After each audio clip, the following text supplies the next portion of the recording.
Welcome to Sleep Audiobooks. If you would like our Better Sleep Quick Guide filled with proven techniques to improve sleep, sign up to our mailing list at sleepaudiobooks.com and we'll send the PDF as a thank you. Subscribing and leaving a comment helps this channel more than you know, so please feel free to offer suggestions for future audiobooks or to just say hi.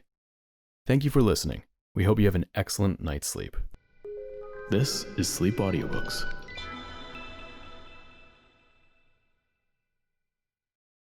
Miss Santa Claus of the Pullman by Annie Fellows Johnston. Chapter 1. The last half hour had seemed endless to Willem, almost as long as the whole 4 years of his life. With his stubby little shoes drawn up under him and his soft bobbed hair flapping over his ears every time the rockers tilted forward, he sat all alone in the sitting room behind the shop, waiting and rocking. It seemed as if everybody at the junction wanted something that afternoon, thread or buttons or yarn, or the homemade doughnuts which helped out the slim stock of goods in the little notion store which had once been the parlor. And it seemed as if Grandma Neal never would finish waiting on the customers and come back to tell the rest of the story about the camels and the star. For no sooner did one person go out than another one came in. He knew by the tinkling of the bell over the front door every time it opened or shut. The door between the shop and the sitting room being closed, Willem could not hear much that was said, but several times he caught the word Christmas. And once somebody said Santa Claus in such a loud, happy-sounding voice that he slipped down from the chair and ran across the room to open the door a crack. It was only lately that he had begun to hear much about Santa Claus. Not until Libby started to school that fall did they know that there is such a wonderful person in the world. Of course, they had heard his name, as they had heard Jack Frost's, and had seen his picture in storybooks and advertisements, but they hadn't known that he was really true till the other children told Libby. Now, nearly every day she came home with something new she had learned about him. Willem must have known always about Christmas, though, for he still had a piece of a rubber dog which his father had sent him on his first one, and a teddy bear on his second. And while he couldn't recall anything about those first 2 festivals except what Libby told him, he could remember the last one perfectly. There had been a sled and a fire engine that wound up with a key, and Grandma Neal had made him some cookie soldiers with red cinnamon drop buttons on their coats. She wasn't his own grandmother, but she had taken the place of one to Libby and him all the years he had been in the world. Their father paid their board, to be sure, and sent them presents and came to see them at long intervals when he could get away from his work. But that was so seldom that Willem did not feel very well acquainted with him. Not so well as Libby did. She was 3 years older, and could even remember a little bit about their mother before she went off to heaven to get well. Mrs. Neal wasn't like a real grandmother in many ways. She was almost too young, for one thing. She was always very brisk and very busy, and she frequently remarked she meant what she said, and she would be minded. That is why Willem turned the knob so softly that no one noticed for a moment that the door was ajar. A black-bearded man in a rough overcoat was examining a row of dolls which dangled by their necks from a line above the showcase. He was saying jokingly, "Well, Mrs. Neal, I'll have to be buying some of these gimcracks before long. If this mud keeps up, no reindeer living could get out to my place, and it wouldn't do for the young'uns to be disappointed Christmas morning." Then he caught sight of a section of a small boy peeping through the door, for all that showed of Will'm through the crack was a narrow strip of blue overalls which covered him from neck to ankles, a round pink cheek, and one solemn eye peering out from under his thatch of straight flaxen hair like a little Skye terrier's.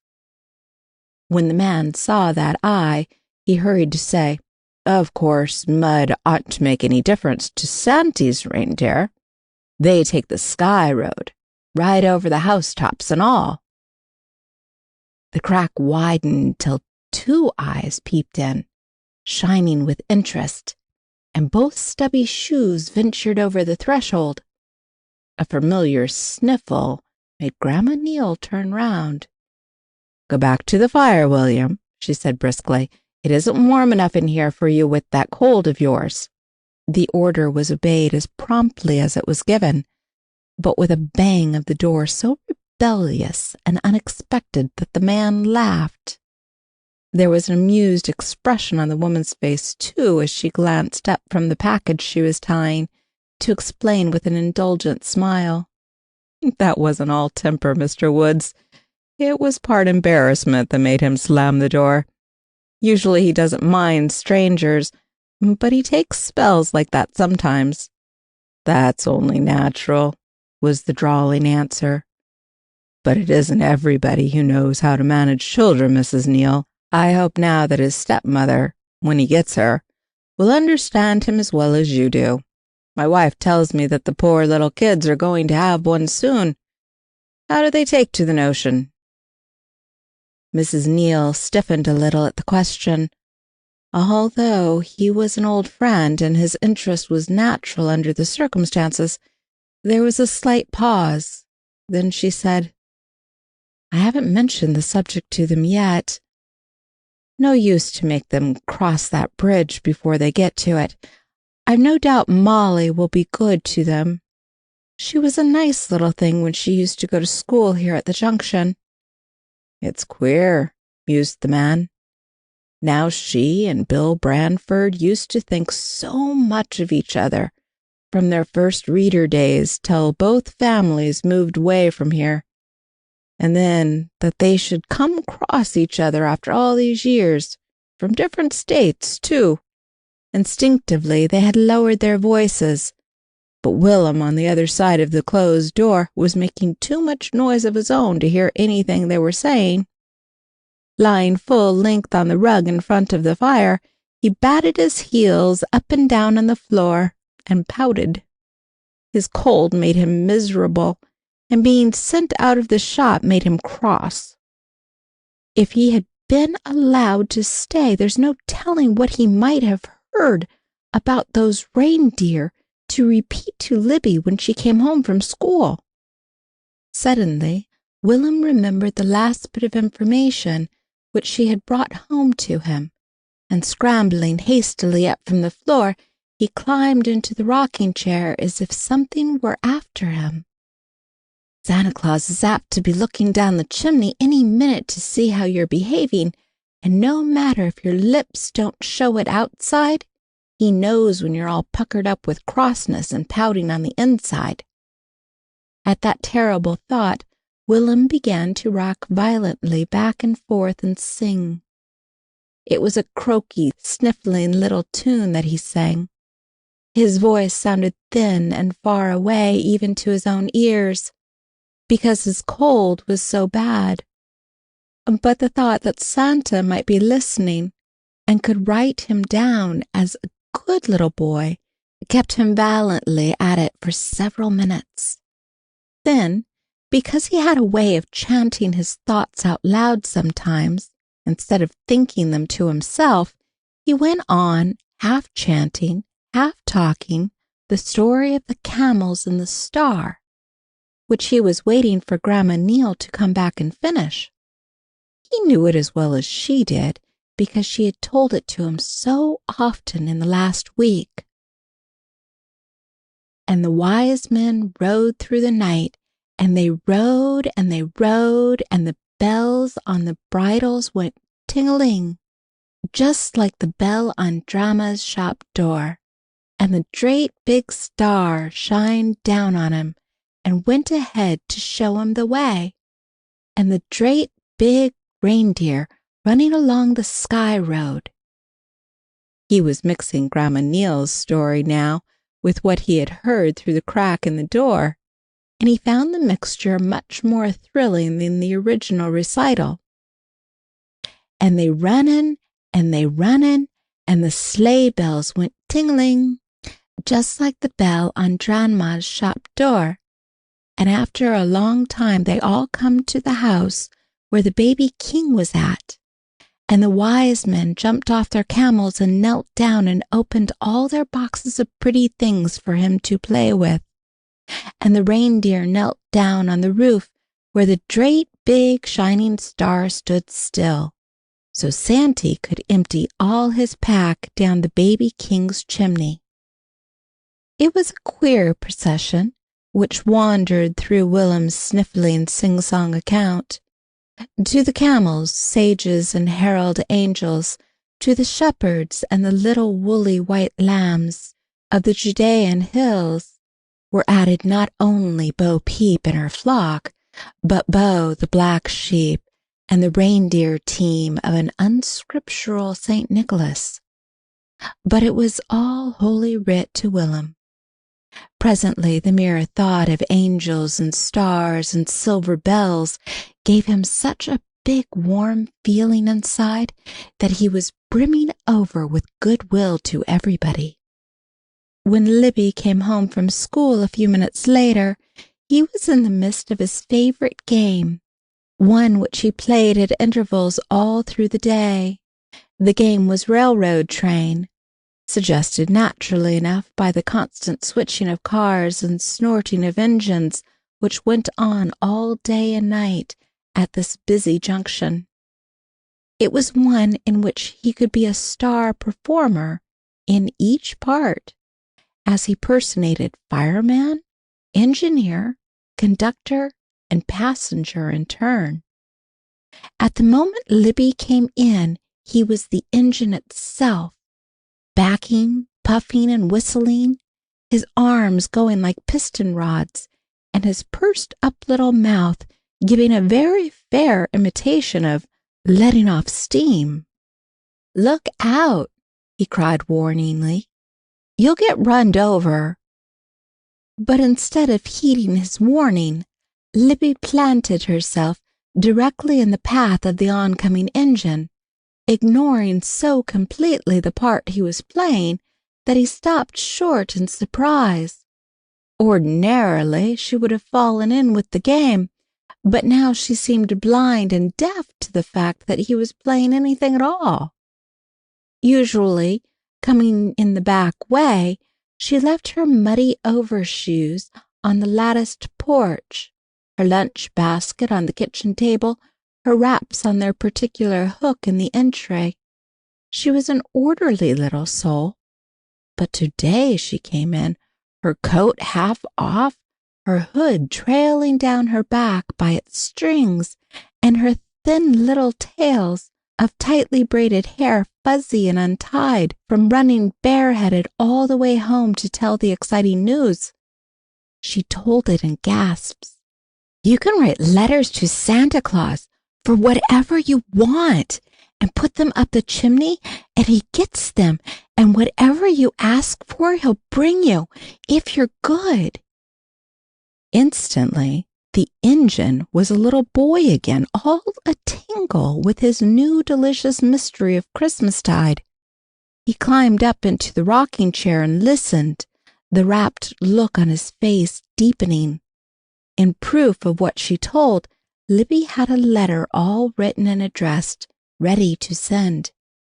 One of the older girls had helped her with it at noon, and she had spent the entire afternoon recess copying it. Because she was just learning to write, she made so many mistakes that it had to be copied several times. She read it aloud to Willem. "Dear Santa Claus, please bring me a little shiny gold ring like the one that Maud Peters wears. Yours truly, Libby Branfield. Now you watch, and you'll see me send it up the chimney when I get my muddy overshoes off and my hands washed. This might be one of those times when he'd be looking down, and it would be better for me to be all clean and tidy." Breathlessly, Will'm waited till she came back from the kitchen, her hands and face shiny from the scrubbing she had given them with yellow laundry soap, her hair brushed primly back on each side of its parting, and her hair ribbons freshly tied. Then she knelt on the rug, the fateful missive in her hand. "Maud is going to ask for most a dozen presents," she said. "But as long as this will be Santy's first visit to this house, I'm not going to ask for more than one thing. And you mustn't either. It wouldn't be polite." "But we can ask him to bring a ring to Drama," William suggested, his face beaming at the thought. The answer was positive and terrible out of her wisdom newly gained at both church and school. "No, we can't. He only brings things to people who believe in him. It's the same way it is about going to heaven. Only those who believe will be saved and get in." "Drama and Uncle Neil will go to heaven," insisted Will'm loyally, and in a tone which suggested his willingness to hurt her if she contradicted him. Uncle Neil was Drama's husband. "Oh, of course they'll go to heaven all right," was Libby's impatient answer. "They've got faith in the Bible and the minister and the heathen and such things. But they won't get anything in their stockings because they aren't sure about there even being a Santa Claus. So there. Well, if Santa Claus won't put anything in my Drama Neil's stocking, he's a mean old thing, and I don't want him to put anything in mine," began William defiantly, but was silenced by the sight of Libby's horrified face. "Oh, brother, hush!" she cried, darting a frightened glance over her shoulder towards the chimney. Then, in a shocked whisper, which scared Will'm worse than a loud yell would have done, she said impressively, "Oh, I hope he hasn't heard you. He never would come to this house as long as he lives, and I couldn't bear for us to find just empty stockings Christmas morning." There was a tense silence, and then, still on her knees, her hands still clasped over the letter, she moved a few inches nearer the fireplace. The next instant Will'm heard her call imploringly up the chimney. "Oh, dear Santa Claus, if you're up there looking down, please don't mind what Will'm said. He is so little he doesn't know any better. Please forgive him and send us what we ask for. For Jesus' sake, amen." Fascinated, Will'm watched the letter flutter up past the flames, drawn by the strong draught of the flue. Then, suddenly shamed by the thought that he had been publicly prayed for, out loud and in the daytime, he ran to cast himself on the old lounge, face downward among the cushions. Libby herself felt a trifle constrained after her unusual performance, and to cover her embarrassment, seized the hearth broom and vigorously swept up the scraps of half-dried mud which she had tracked in a little while before. Then she stood and drummed on the window pane a long time, looking out into the dusk, which always came so surprisingly fast these short winter days, almost the very moment after the sun dropped down behind the cedar trees. It was a relief to both children that Grandma Neal came in with a lighted lamp.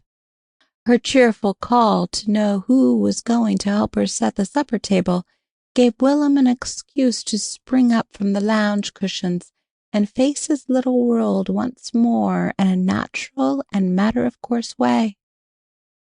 He felt safer out in the bright, warm kitchen. No stern, displeased eye could possibly peer at him from around the bend of that black, shining stovepipe. There was comfort in the savory steam puffing out from under the lid of the stew pan on the stove. There was reassurance in the clatter of the knives and forks and dishes which he and Libby put noisily in place on the table. But when Grandma Neal started where she had left off to finish the story of the camels and the star, he interrupted quickly to ask instead for the tale of Goldilocks and the Three Bears. The Christmas spirit had gone out of him. He could not listen to the story of the star. It lighted the way not only of the camel caravan, but of the sky road too, and he didn't want to be reminded of that sky road now. He was fearful that a cold displeasure might be filling the throat of the sitting-room chimney. If Santa Claus had happened to be listening when he called him a mean old thing, then he had ruined not only his own chances, but Libby's too. That fear followed him all evening. It made him vaguely uncomfortable. Even when they sat down to supper, it did something to his appetite, for the dumpling stew did not taste as good as usual. End of Chapter 1. Chapter 2. It was several days before Willem lost that haunting fear of having displeased the great power of the chimney past all forgiveness. It began to leave him gradually as Libby grew more and more sure of her own state of favor. She was so good in school now that even the teacher said nobody could be better, no matter how hard he tried. She stayed every day to help clean the blackboards and collect the pencils. She never missed a syllable, nor stepped off the line in spelling class, nor asked for a drink in lesson time. And she and Maud Peters had made it up between them not to whisper a single word until after Christmas. She was sure now that even if Santa Claus had overheard Willem, her explanation that he was too little to know any better made it all right. It is probable, too, that Willem's state of body helped his state of mind, for about this time his cold was well enough for him to play out of doors, and the thought of stars and angels and silver bells began to be agreeable again. They gave him that big warm feeling inside again, the Christmas feeling of goodwill to everybody. One morning he was sitting up on a post of the side yard fence when the passenger train number 4 came rushing into the station and was switched back on a side track right across the road from him. It was behind time and had to wait there for orders or till the Western Flyer passed it, or for some such reason. It was a happy morning for Willem. There was nothing he enjoyed so much as having one of those long Pullman trains stop where he could watch it. Night after night, he and Libby had flattened their faces against the sitting-room window to watch the 7 o'clock limited pass by.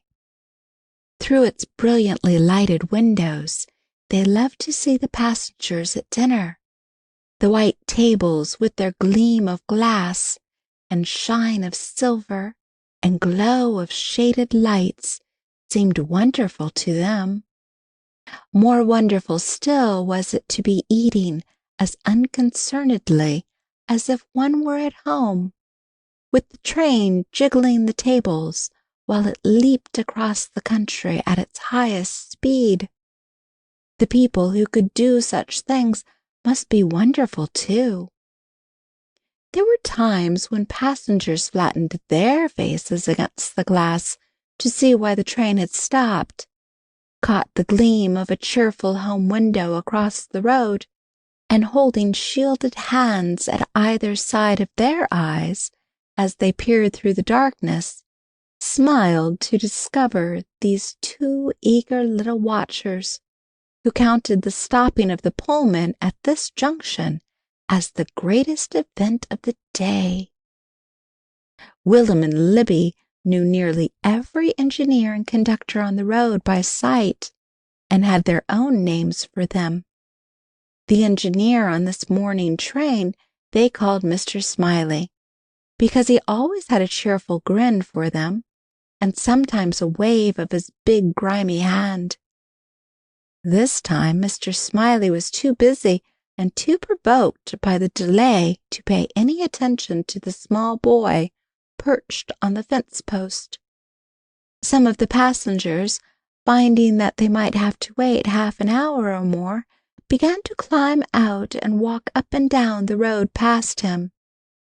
Several of them, attracted by the wares in the window of the little notion shop, which had once been a parlor, sauntered in and came out again, eating some of Grandma Neal's doughnuts. Presently Willem noticed that everybody who passed a certain sleeping coach stooped down and looked under it. He felt impelled to look under it himself and discover why. So he climbed down from the post and trudged along the road, kicking the rocks out of his way with stubby little shoes already scuffed from much previous kicking. At the same moment the steward of the dining car stepped down from the vestibule platform and strolled towards him, with his hands in his trousers pocket.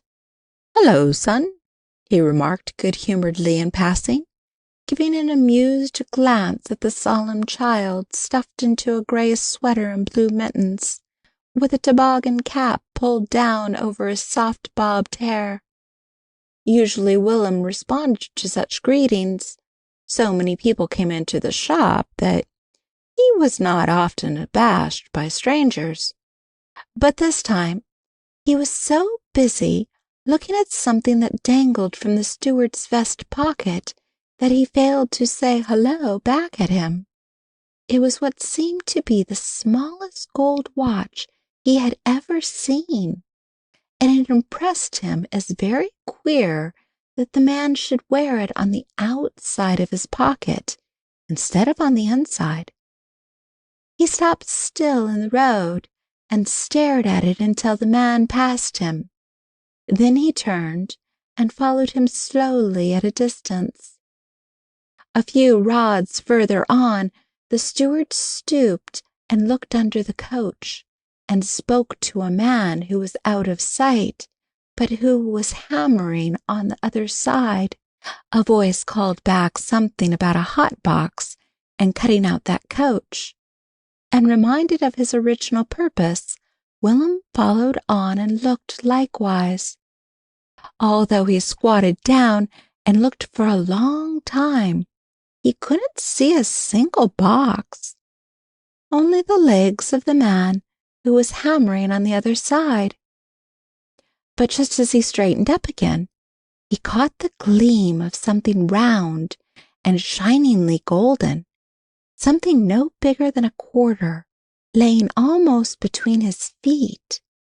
It was a tiny baby watch, like the one that swung from the steward's vest pocket. Thrilled by the discovery, Willem picked it up and fondled it with both little blue mittens.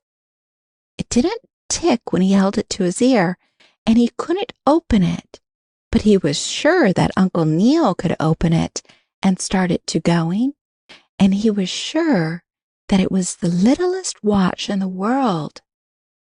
It never occurred to him that finding it hadn't made it his own to have and to carry home, just like the rainbow-lined mussel shells that he sometimes picked up on the creek bank, or the silver dime he had once found in a wagon rut.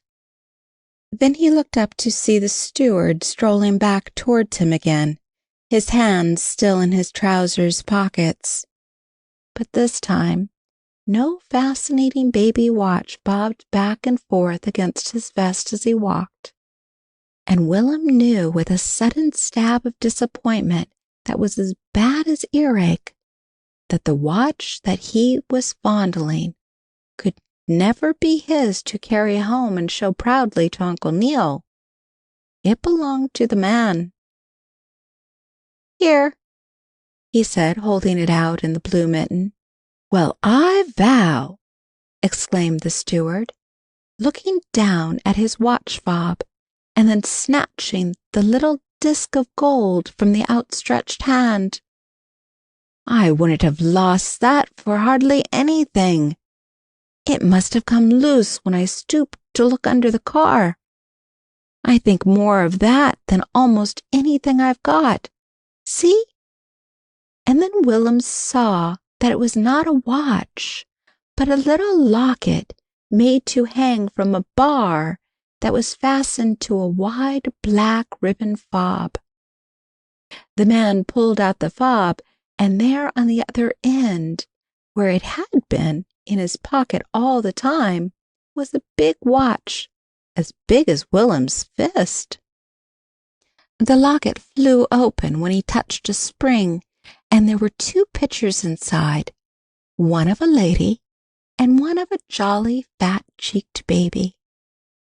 "Well, little man," exclaimed the steward, with a hearty clap on the shoulder that nearly upset him, "you don't know how big a favor you've done to me by finding that locket. You're just about the nicest boy I've come across yet. I'll have to tell Santa Claus about you. What's your name?" Willem told him and pointed across to the shop when asked where he lived. At the steward's high praise, Willem was ready to take the sky road himself when he heard that he was to be reported to the master of the reindeer as the nicest boy the steward had come across.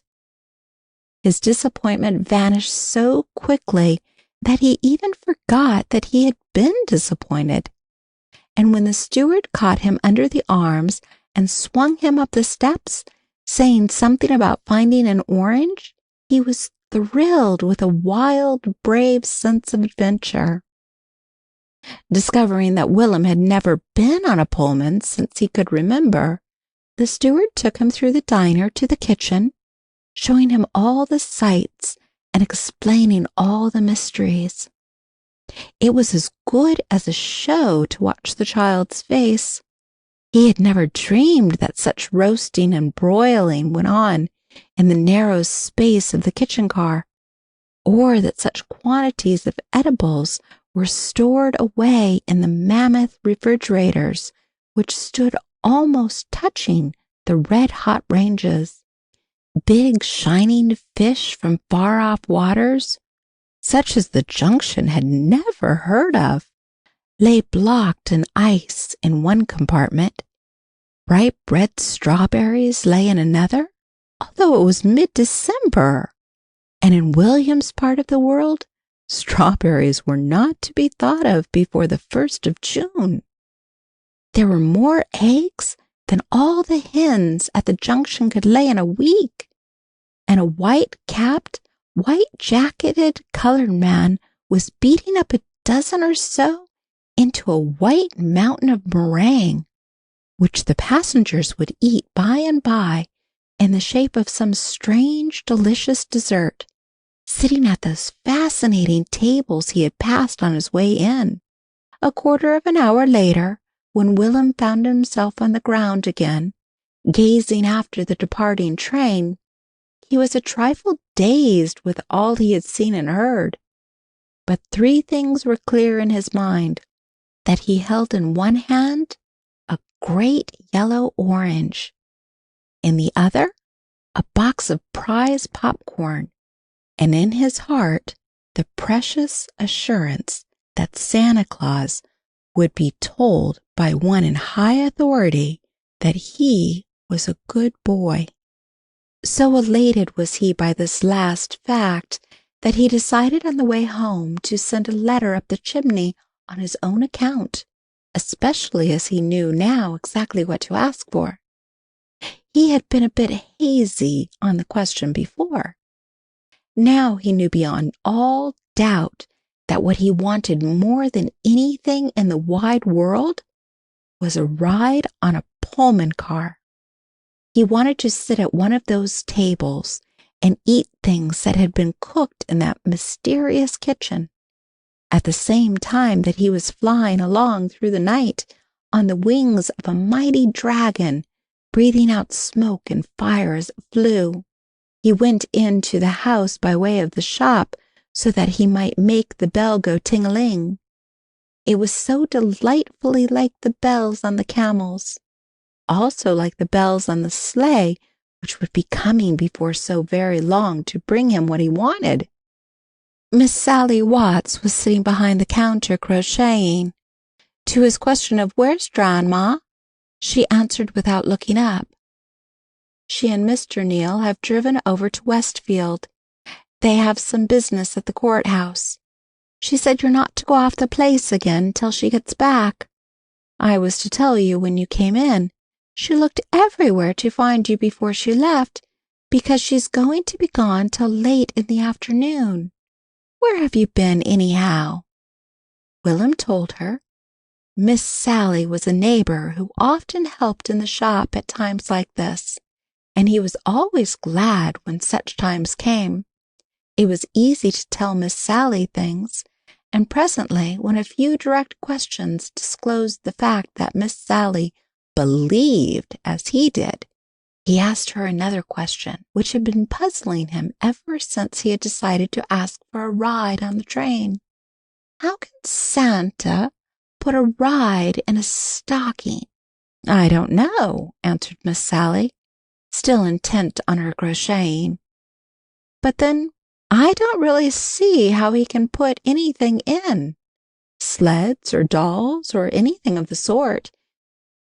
He's a mighty mysterious man to me. But then probably he wouldn't try to put the ride in a stocking. He'd send the ticket or the money to buy it with, and he might give it to you beforehand and not wait for stocking hanging time, knowing how much you want it."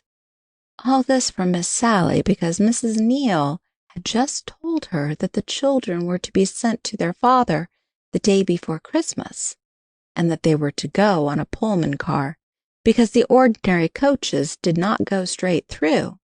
The children were too small to risk changing cars, and he was too busy to come for them.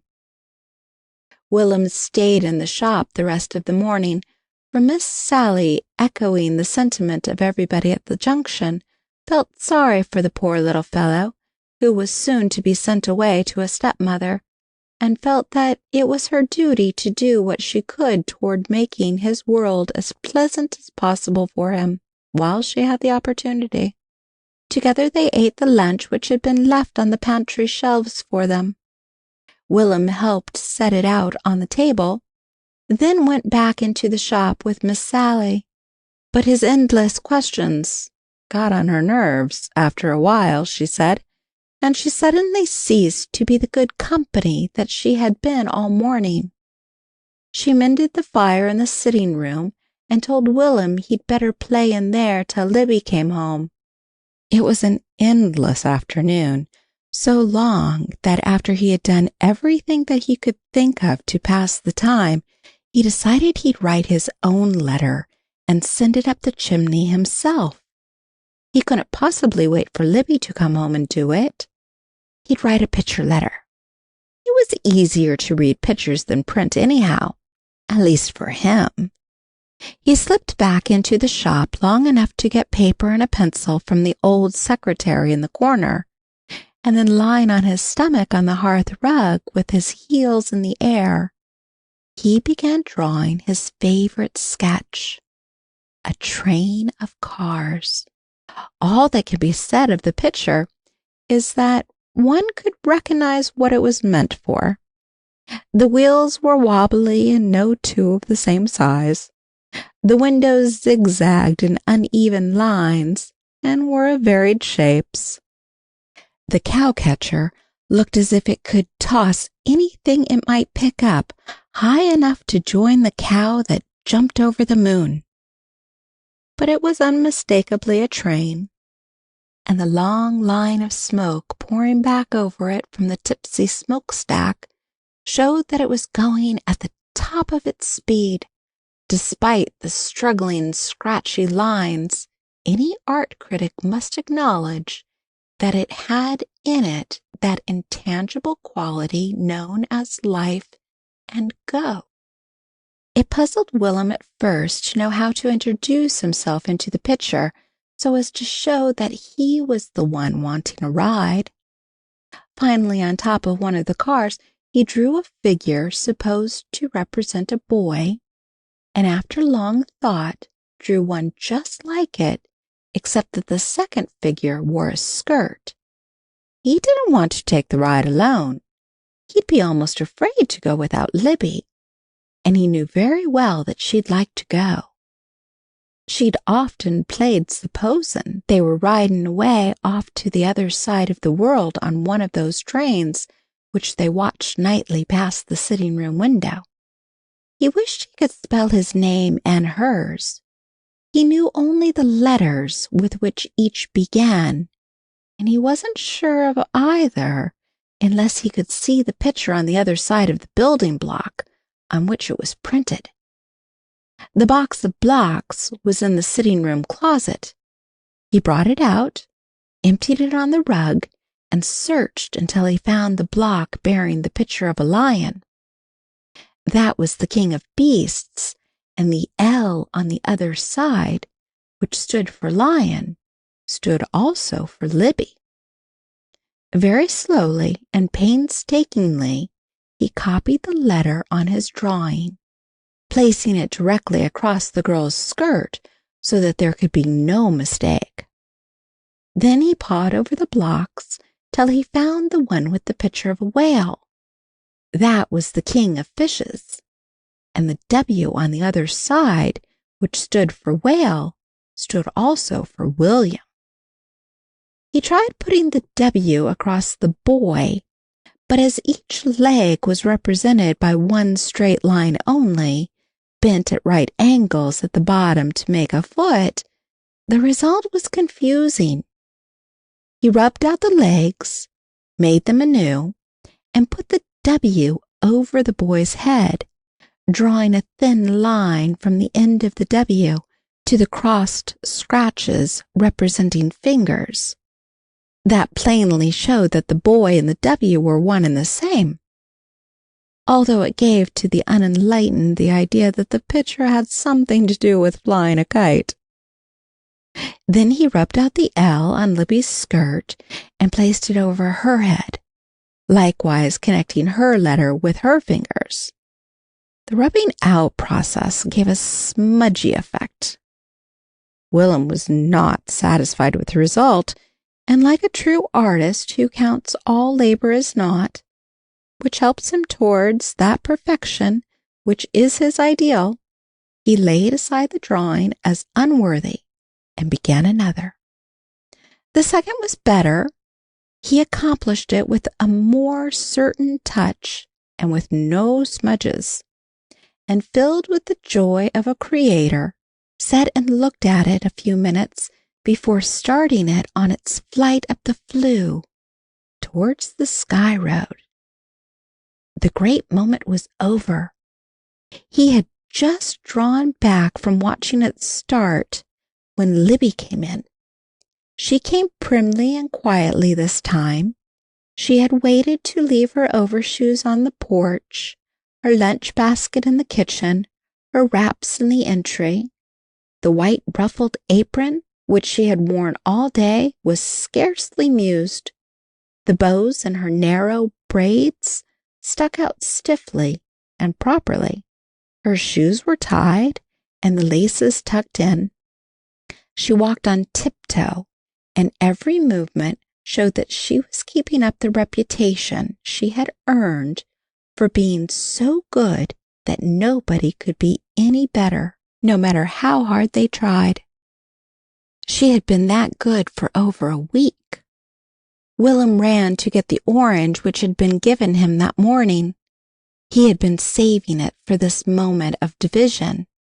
He had already opened the popcorn box and found the prize, a little china cup no larger than a thimble, and had used it at lunch, dipping a sip at a time from his glass of milk. The interest with which she listened to his account of finding the locket and being taken aboard the train made him feel like a hero. He hastened to increase her respect. Then the man said that I was about the nicest little boy he ever saw, and he would tell Santa Claus so.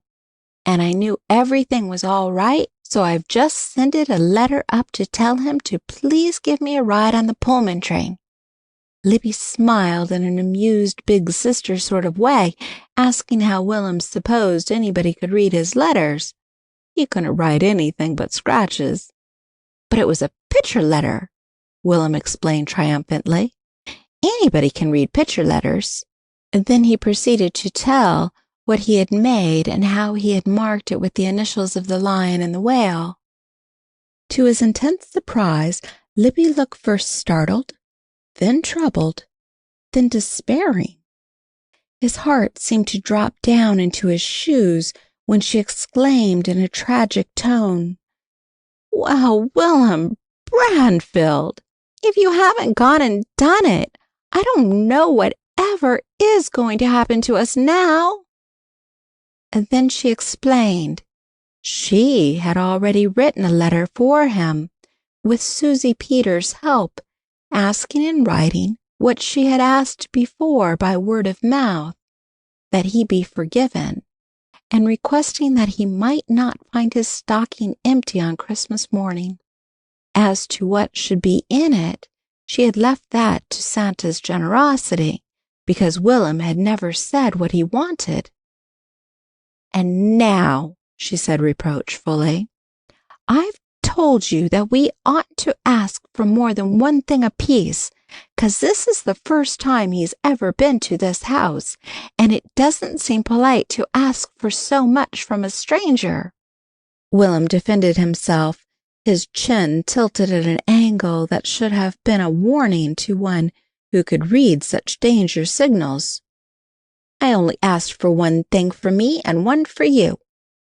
"Yes, but don't you see? I had already asked for something for each of us, so that makes 2 things apiece," was the almost tearful answer. "Well, I aren't to blame," persisted Willem. "You didn't tell me what you'd done." "But you ought to have waited and asked me before you sent it," insisted Libby. "I oughtn't. You ought, I say," this with a stamp of her foot for emphasis. "I oughtn't, Miss Smarty." This time a saucy little tongue thrust itself out at her from William's mouth, and his face was screwed into the ugliest twist he could make. Again he had the shock of a great surprise when Libby did not answer with a worse face.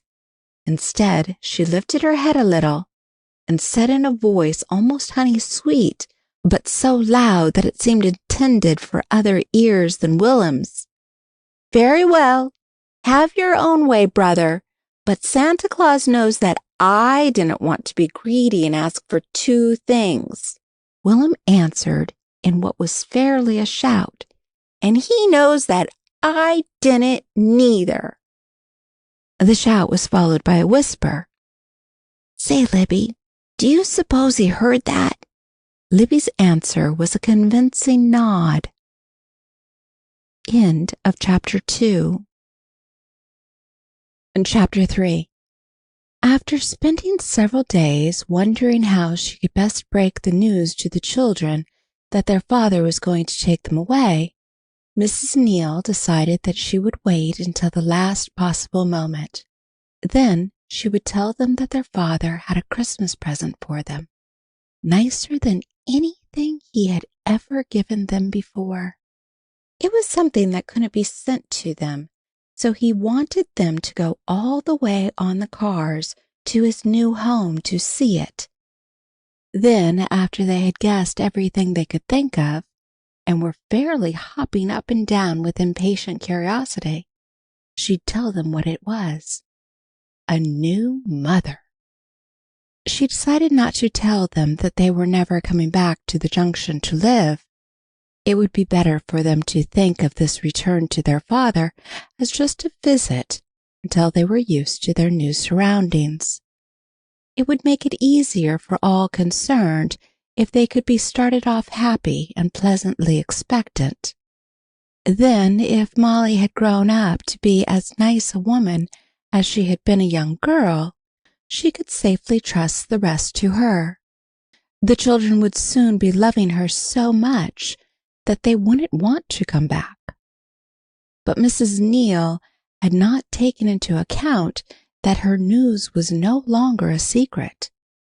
Told to one or two friends in confidence, it had passed from lip to lip and had been discussed in so many homes that half the children at the junction knew that poor little Libby and Will'm Branfield were to have a stepmother before they knew it themselves. Maudie Peters told Libby on their way home from school one day, and told it in such a tone that she made Libby feel that having a stepmother was about the worst calamity that could befall one. Libby denied it stoutly. "But you are," Maudie insisted. "I heard Mama and Aunt Louisa talking about it. They said they certainly felt sorry for you, and Mama said that she hoped and prayed that her children would be spared such a fate, because stepmothers are always unkind." Libby flew home with her tearful question, positive that Grandma Neal would say that Maudie was mistaken, but with a scared, shaky feeling in her knees, because Maudie had been so calmly and provokingly sure. Grandma Neal could deny only a part of Maudie's story. "I'd like to spank that meddlesome Peters child," she exclaimed indignantly.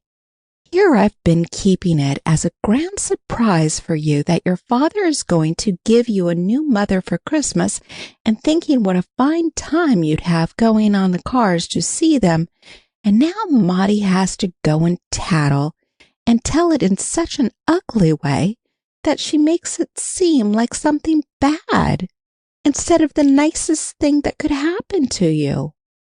Listen, Libby."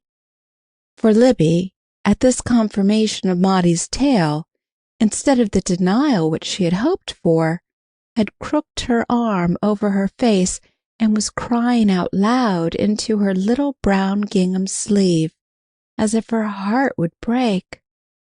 Mrs. Neal sat down and drew the sobbing child into her lap.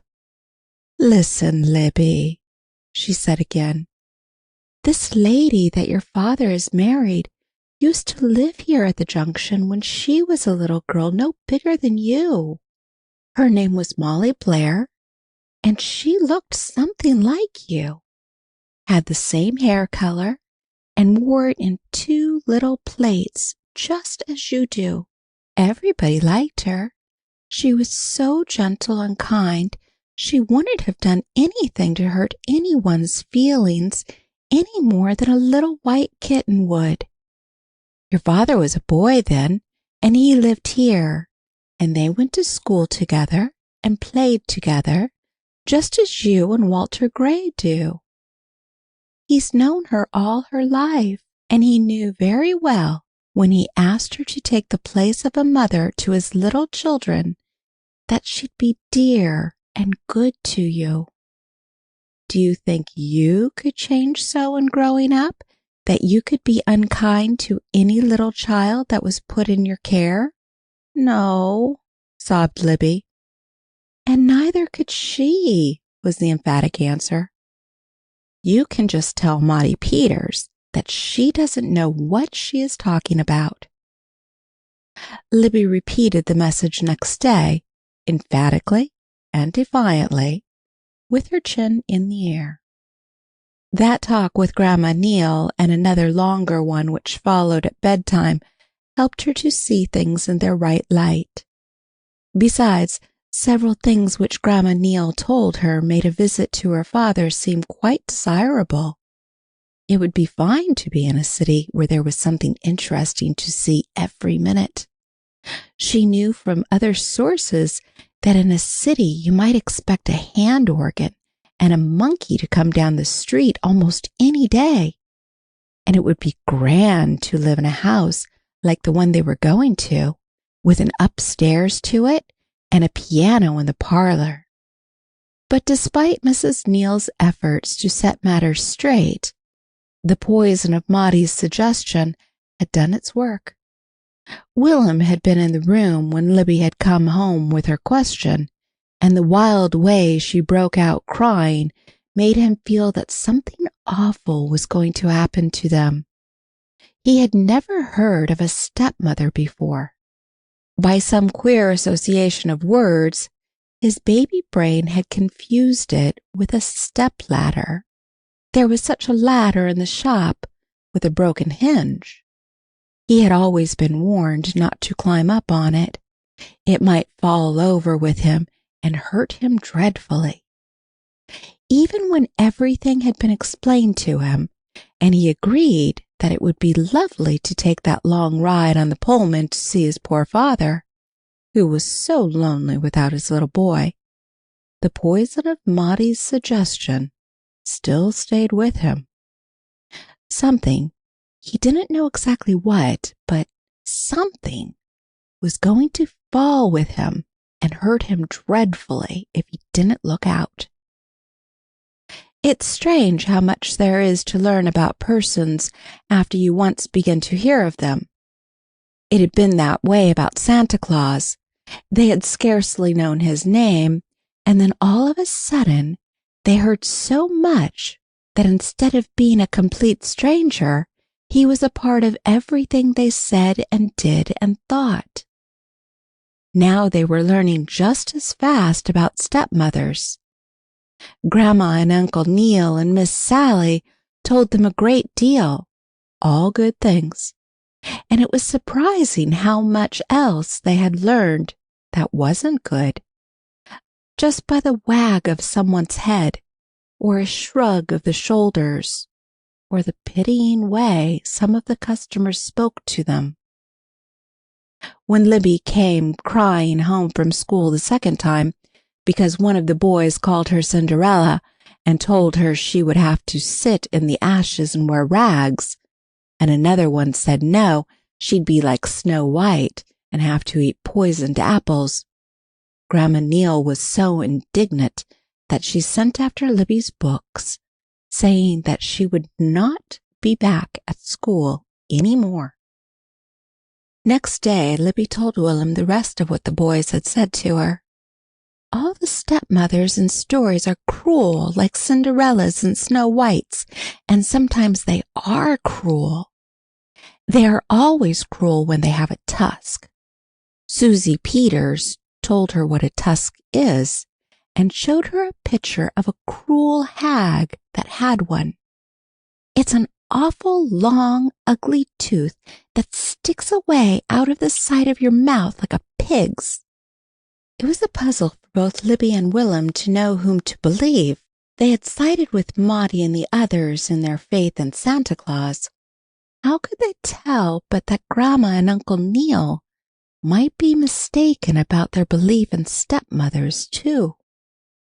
Fortunately, there were not many days in which to worry over the problem, and the few that lay between the time of Libby's leaving school and their going away were filled with preparations for the journey. Of course, Libby and Willem had little part in that, except to collect the few toys they owned and lay them beside the trunk which had been brought down from the attic to the sitting room. Libby had a grand washing of doll clothes one morning, and while she was hanging out the tiny garments on a string stretched from one chair back to another, Willem proceeded to give his old teddy bear a bath in the suds which she had left in the basin. Plush does not take kindly to soap suds, no matter how much it needs it. It would have been far better for poor Teddy to have started on his travels dirty than to become the pitiable, bedraggled-looking object that Libby snatched from the basin some time later, where Willem put him to soak. It seemed as if the soggy cotton body would never dry sufficiently to be packed in the trunk, and Willem would not hear of it being left behind, although it looked so dreadful that he didn't like to touch it. So it hung by a cord round its neck in front of the fire for 2 whole days, and everybody who passed it gave the cord a twist so that it kept turning like a roast on a spit. There were more errands than usual to keep the children busy, and more ways in which they could help.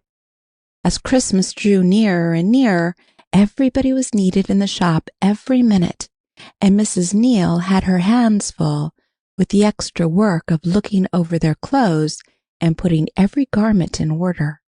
Besides, there was all the holiday baking to fill the shelves in the shop as well as in her own pantry. So the children were called upon to set the table and help wipe the dishes. They dusted the furniture within their reach and fed the cat. They brought in chips from the woodhouse and shelled corn by the basketful for the old gray hens. And every day they carried the eggs very slowly and carefully from the nests to the pantry and put them one by one into the box of bran on the shelf. Then, several mornings, all specially scrubbed and clean aproned for the performance, they knelt on chairs by the kitchen table and cut out rows and rows of little Christmas cakes from the sheets of smoothly rolled dough on the floury cake boards. There were hearts and stars and cats and birds and all sorts of queer animals. Then, after the baking, there were delightful times when they hung breathlessly over the table, watching while scallops of pink or white icing were zigzagged around the stars and hearts, and pink eyes were put on the beasts and birds. Then, of course, the bowls which held the candied icing always had to be scraped clean by busy little fingers that went from bowl to mouth and back again, almost as fast as a kitten could lap with its pink tongue.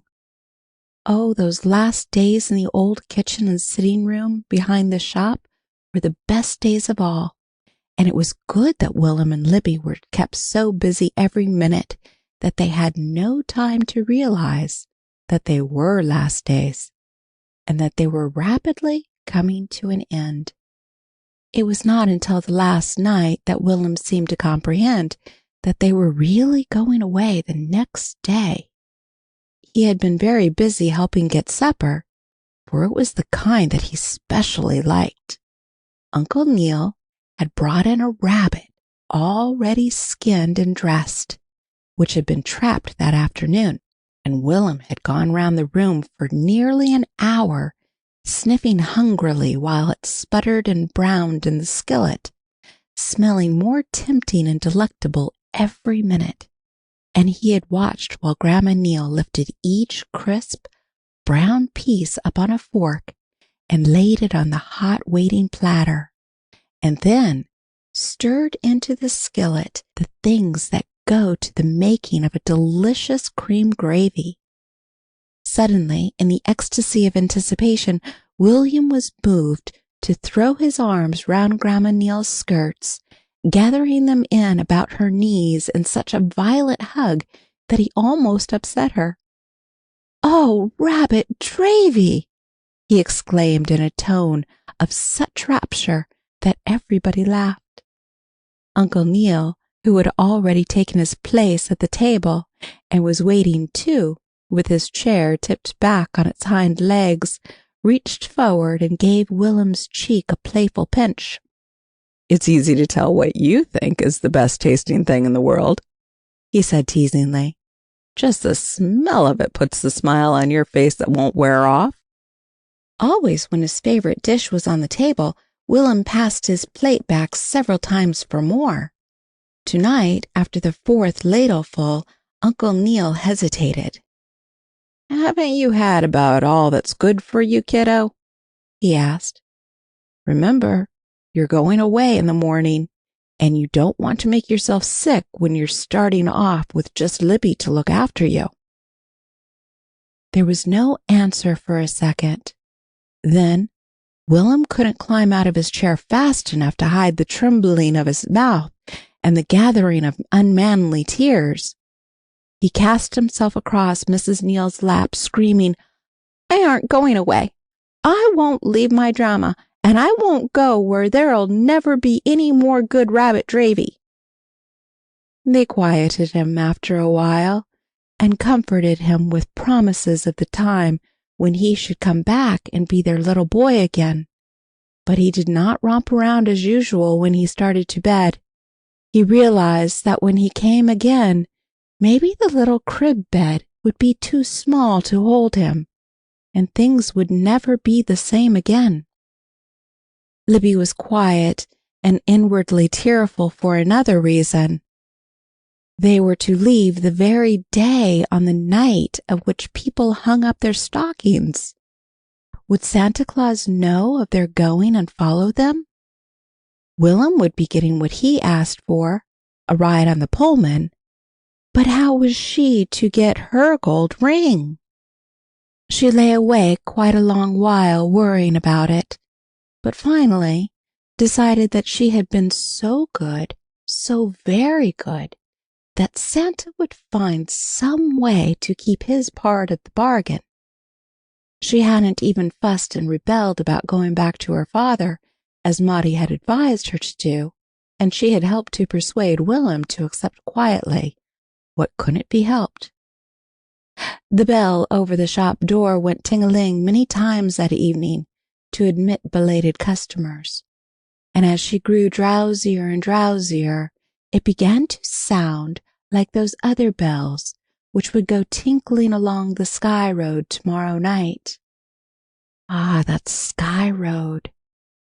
She wouldn't worry, remembering that the Christmas angels came along that shining highway too. Maybe her heart's desire would be brought to her by one of them. End of Chapter 3. Chapter 4. Although L stands equally for Libby and Lion, and W for William and Whale, it is not to be inferred that the two small travelers, thus labeled, felt to any degree the courage of the king of beasts or the importance of the king of fishes. With every turn of the car wheels after they left the junction, Willem seemed to grow smaller and more bewildered, and Libby more frightened and forlorn. In Willem's picture of this ride, they had borne only their initials. Now they were faring forth, tagged with their full names and their father's address. Miss Sally had done that in case anything should happen. If Miss Sally had not suggested that something might happen, Libby might not have had her fears aroused.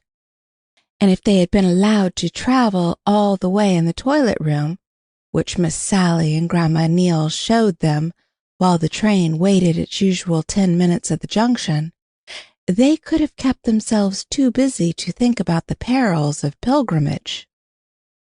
Never before had they seen water spurt from shiny faucets into big white basins with chained-up holes at the bottom. It suggested magic to Libby, and she thought of several games they could make, if they had not been hurried back to their seats in the car and told they must wait until time to eat before washing their hands. "I thought it best to tell them that," said Miss Sally, as she and Mrs. Neal went slowly back to the shop, or Libby might have had most of the skin scrubbed off her and Willem before night. "And I know he'd drink the water cooler dry just for the pleasure of turning it into his new drinking cup you gave him, if he hadn't been told not to. Well, they're off, and so interested in everything that I don't believe they realized they were starting. There wasn't time for them to think that they were really leaving you." "There'll be time enough before they get there," was the grim answer. "I shouldn't wonder if they both get to crying." Then, for fear that she should start to doing that same thing herself, she left Miss Sally to attend to the shop and went briskly to work, putting the kitchen to rights. She had left the breakfast dishes until after the children's departure, for she had much to do for them, besides putting up 2 lunches. They left at 10 o'clock, and could not reach their journey's end before 8:30 that night. So both dinner and supper were packed in the big pasteboard box that had been stowed away under the seat with their suitcase. Miss Sally was right about one thing. Neither child realized at first that the parting was final, until the little shop was left far behind. The novelty of their surroundings, and their satisfaction at being really on board one of the wonderful cars which they had watched daily from the sitting-room window, made them feel that their best supposing game had come true at last.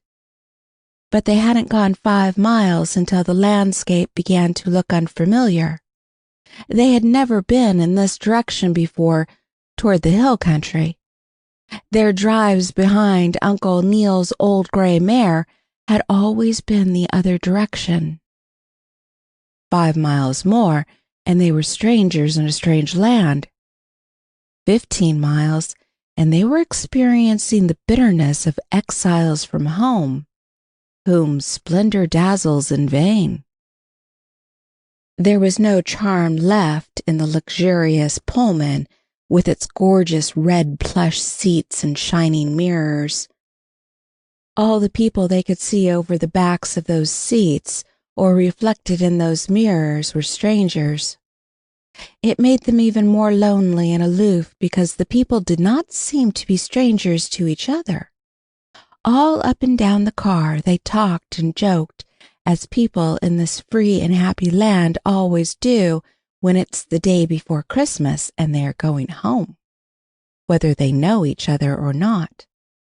To make matters worse, some of these strangers acted as if they knew Willem and Libby, and asked them questions or snapped their fingers at them in passing in a friendly way. It frightened Libby, who had been instructed in the ways of travel, and she only drew closer to Willem and said nothing when these strange faces smiled on her. Presently, William gave a little muffled sob, and Libby put her arm around his neck.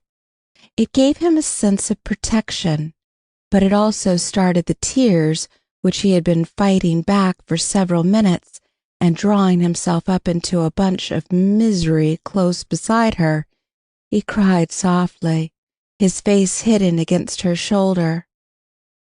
If it had been a big, capable shoulder, such as he was used to going to for comfort, the shower would have been over soon, but he felt its limitations. It was little and thin, only 3 years older and wiser than his own, as a support through unknown dangers, not much to depend upon. Still, it was all he had to cling to, and he clung broken-heartedly and with scalding tears. As for Libby, she was realizing its limitations far more than he. His sobs shook her every time they shook him, and she could feel his tears hot and wet on her arm through her sleeve. She started to cry herself, but fearing that if she did, he might begin to roar, so that they would be disgraced before everybody in the car, she bravely winked back her own tears and took an effective way to dry his.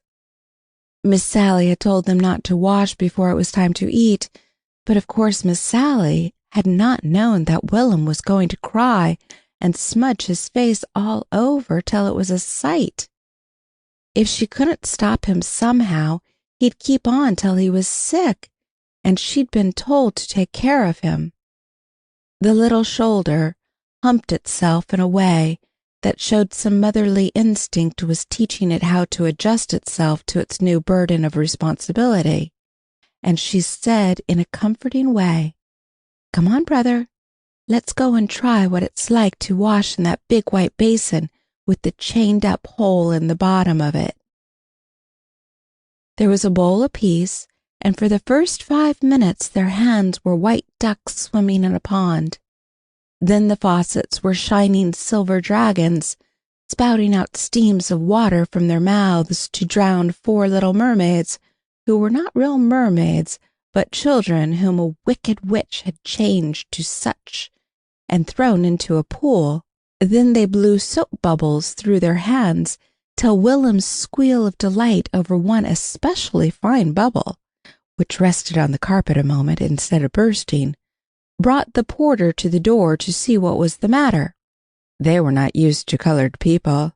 He pushed aside the red plush curtain and looked in, but the bubble had vanished, and all he saw was a slim little girl of 7 snatching up a towel to polish the red cheeks of a chubby boy of 4.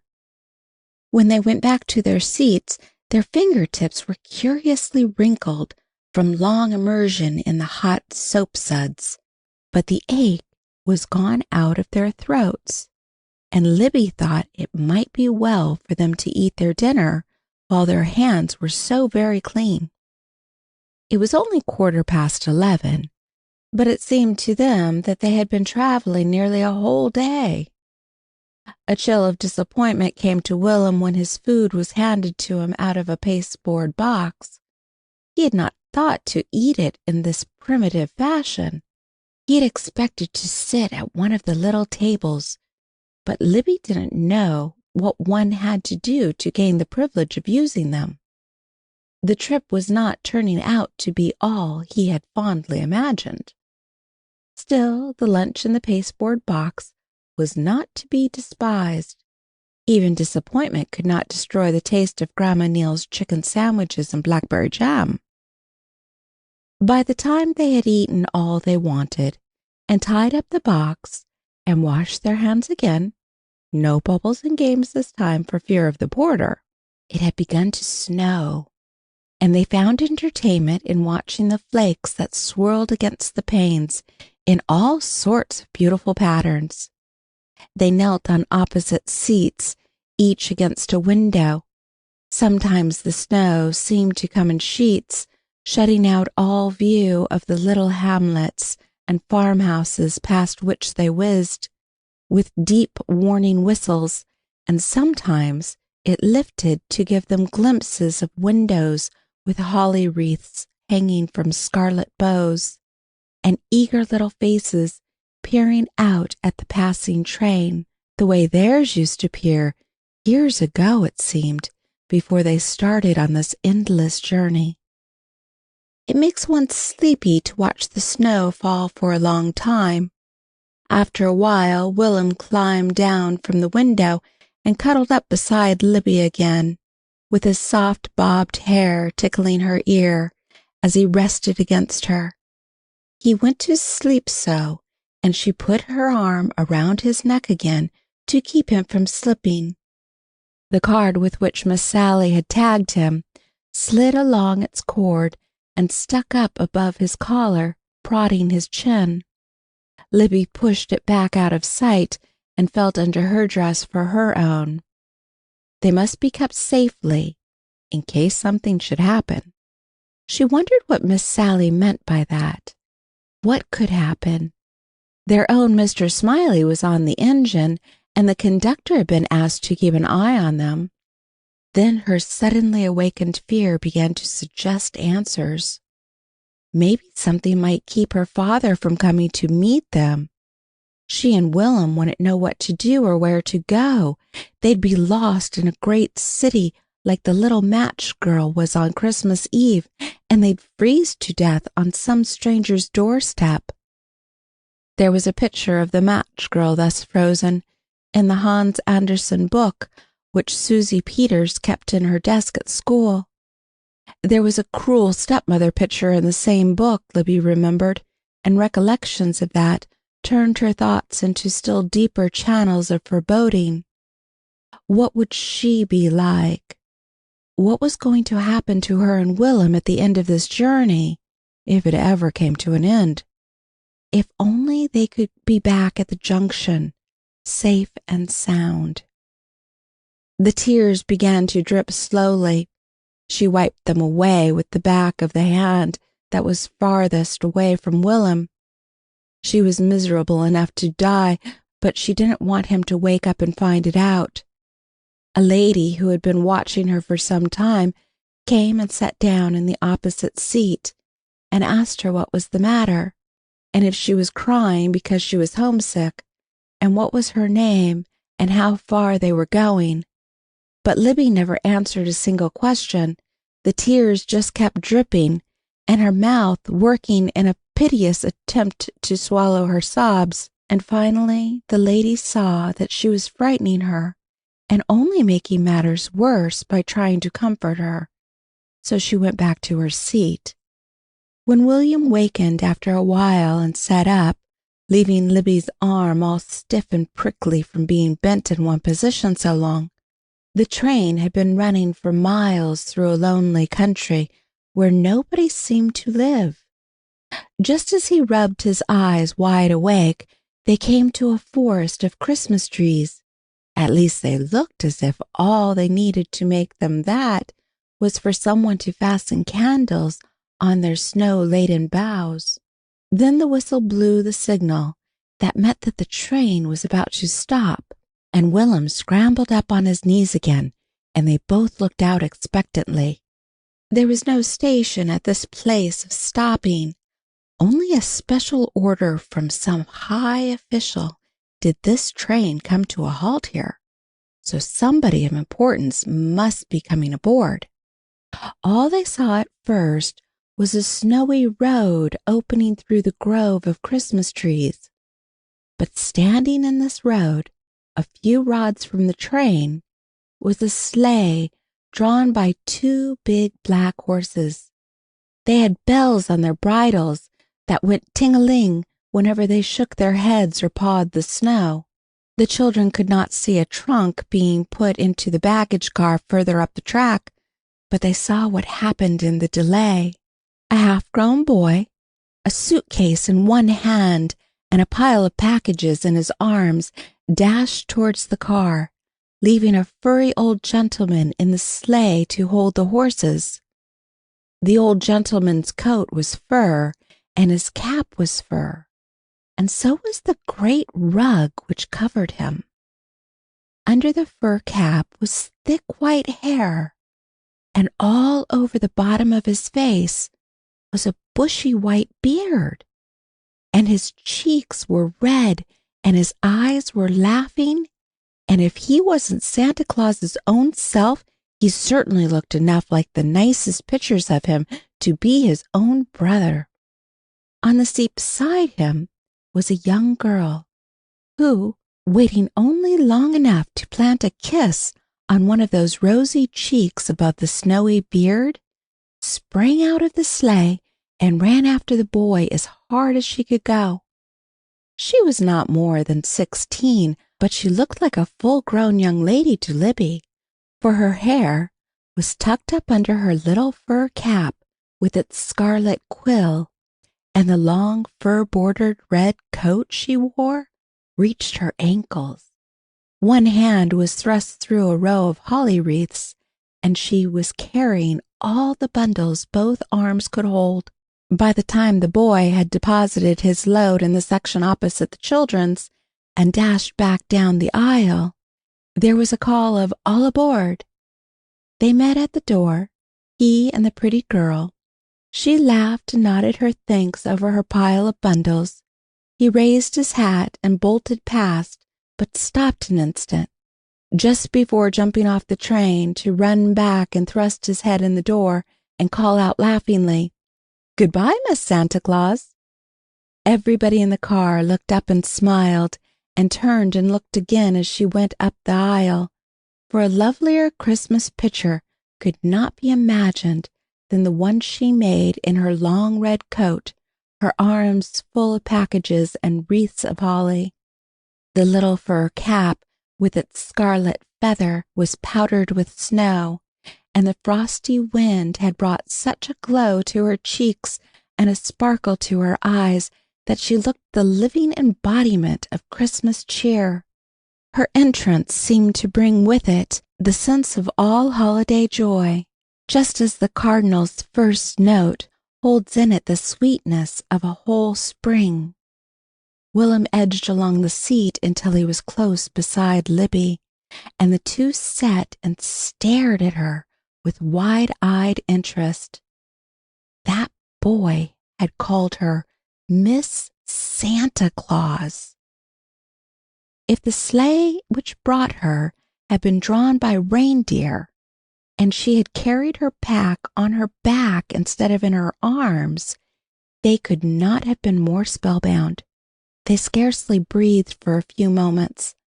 The radiant, glowing creature took off the long red coat and gave it to the porter to hang up. Then she sat down and began sorting her packages into 3 piles. It took some time to do this, as she had to refer constantly to a list of names on a long strip of paper and compare them with the names on the bundles. While she was doing this, the conductor came for her ticket, and she asked several questions. Yes, he assured her, they were due at Eastbrook in 15 minutes, and would stop there long enough to take water. Then I'll have plenty of time to step off with these things, she said, and I'm to leave some at Centreville and some at Ridgely. When the conductor said something about helping Santa Claus, she answered laughingly, "Yes, Uncle thought it would be better for me to bring these breakable things instead of trusting them to the chimney route." Then in answer to a question which Libby did not hear, "Oh, that will be all right. Uncle telephoned all down the line and arranged to have someone meet me at each place." When the train stopped at Eastbrook, both the porter and conductor came to help her gather up her first pile of parcels, and people in the car stood up and craned their necks to see what she did with them. Libby and Willem could see they were on the side next to the station. She gave them to several people who seemed to be waiting for her. Almost immediately she was surrounded by a crowd of young men and girls, all shaking hands with her and talking at once. From the remarks which floated in through the open vestibule, it seemed that they all must have been at some party with her the night before. A chorus of goodbyes and Merry Christmases followed her into the car when she had to leave them and hurry aboard. This time she came in empty-handed, and this time people looked up and smiled openly into her face, and she smiled back as if they were all friends, sharing their good times together. At Centreville, she darted out with the second lot. Farther down, a number of people were leaving the day coaches, but no one was getting off the Pullman. She did not leave the steps, but leaned over and called to an old colored man who stood with a market basket on his arm. "This way, Mose, quick!" Then Willem and Libby heard her say, "Tell old Miss that Uncle Norse sent this holly. He wanted her to have it because it grew on his own place and is the finest in the country. Don't knock the berries off, and do be careful of this biggest bundle. I wouldn't have it broken for anything. And, oh yes, Mose," this in a lower tone, "this is for you." What it was that passed from the little white hand into the old worn brown one of the old servitor was not discovered by the interested audience inside the car, but they heard a chuckle so full of pleasure that some of them echoed it unconsciously. "Lord bless you, lil' miss, you sure is the flower of the Santa Claus family." When she came in this time, a motherly old lady near the door stopped her, and smiling up at her through friendly spectacles, asked if she were going home for Christmas. "Yes," was the enthusiastic answer, "and you know what that means to a freshman, her first homecoming after her first term away at school. I should have been there 4 days ago. Our vacation began last Friday, but I stopped over for a house party at my cousin's. I was wild to get home, but I couldn't miss this visit, for she's my dearest chum as well as my cousin, and last night was her birthday. Maybe you noticed all those people who met me at Eastbrook. They were at the party." "That was nice," answered the little old lady, bobbing her head. "Very nice, my dear. And now you'll be getting home at the most beautiful time in all the year." "Yes, I think so," was the happy answer. "Christmas Eve to me always means going around with Father to take presents, and I wouldn't miss it for anything in the world. I'm glad there's enough snow this year for us to use the sleigh. We had to take the auto last year, and it wasn't half as much fun." Libby and Willem scarcely moved after that, all the way to Ridgely, nor did they take their eyes off her. Mile after mile they rode, barely batting an eyelash, staring at her with unabated interest. At Ridgely, she handed off all the rest of the packages and all of the holly wreaths but 2. These she hung up out of the way over her windows, then, taking out a magazine, settled herself comfortably on the end of the seat to read. On her last trip up the aisle, she had noticed the wistful, unsmiling faces of her little neighbors across the way, and she wondered why it was that the only children in the coach should be the only ones who seemed to have no share in the general joyousness. Something was wrong, she felt sure, and while she was cutting the leaves of the magazine, she stole several glances in their direction. The little girl had an anxious pucker of the brows, sadly out of place in a face that had not yet outgrown its baby innocence of expression. She looked so little and lorn and troubled about something that Miss Santa Claus made up her mind to comfort her as soon as she had an opportunity. She knew better than to ask for her confidence, as the well-meaning lady had done earlier in the day. When she began to read, Willem drew a long breath and stretched himself. There was no use watching now when it was evident that she wasn't going to do anything for a while, and sitting still so long had made him fidgety. He squirmed off the seat and up into the next one, unintentionally wiping his feet on Libby's dress as he did so. It brought a sharp reproof from the overwrought Libby, and he answered back in the same spirit. Neither was conscious that their voices could be heard across the aisle above the noise of the train. The little fur cap with the scarlet feather bent over the magazine without the slightest change in posture, but there was no more turning of pages. The piping, childish voices were revealing a far more interesting story than the printed one the girl was scanning. She heard her own name mentioned. They were disputing about her. Too restless to sit still, and with no way in which to give vent to his all-consuming energy, Willem was ripe for a squabble. It came very soon, and out of many allusions to past and present, and dire threats as to what might happen to him at the end of the journey if he didn't mind his ways. The interested listener gathered the principal facts in their history. The fuss ended in a shower of tears on Willem's part, and the consequent smudging of his face with his grimy little hands, which wiped them away, so that he had to be escorted once more behind the curtain to the shining faucets and the basin with the chained-up hole at the bottom. When they came back, Miss Santa Claus had put away her magazine and taken out some fancy work. All she seemed to be doing was winding some red yarn over a pencil, around and around and around. But presently she stopped and tied 2 ends with a jerk and went snip, snip with her scissors, and there in her fingers was a soft, fuzzy ball. When she had snipped some more and trimmed it all over, smooth and even, it looked like a little red cherry. In almost no time she had 2 wool cherries laying in her lap. She was just beginning the 3rd when the big ball of yarn slipped out of her fingers and rolled across the aisle, right under Libby's feet. She sprang to pick it up and take it back. "Thank you, dear," was all that Miss Santa Claus said.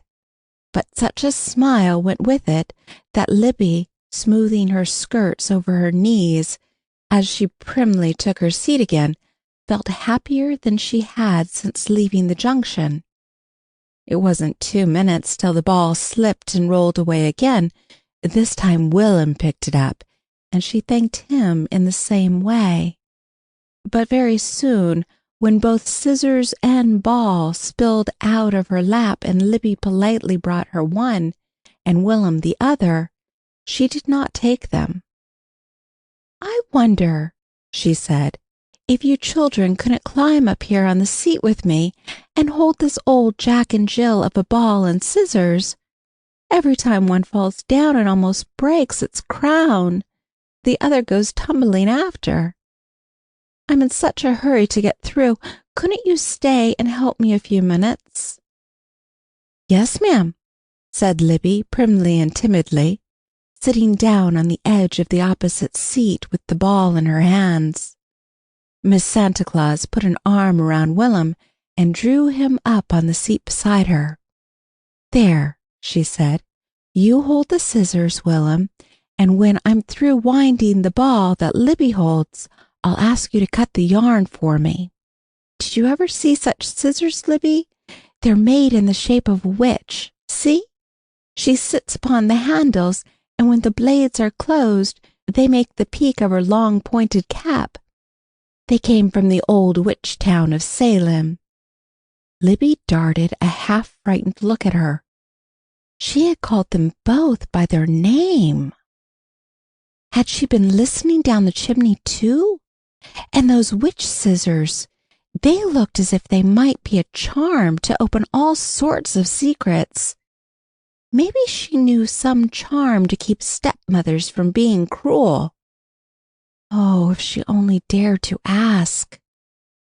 Of course, Libby knew that one mustn't pick up with strangers and tell them things.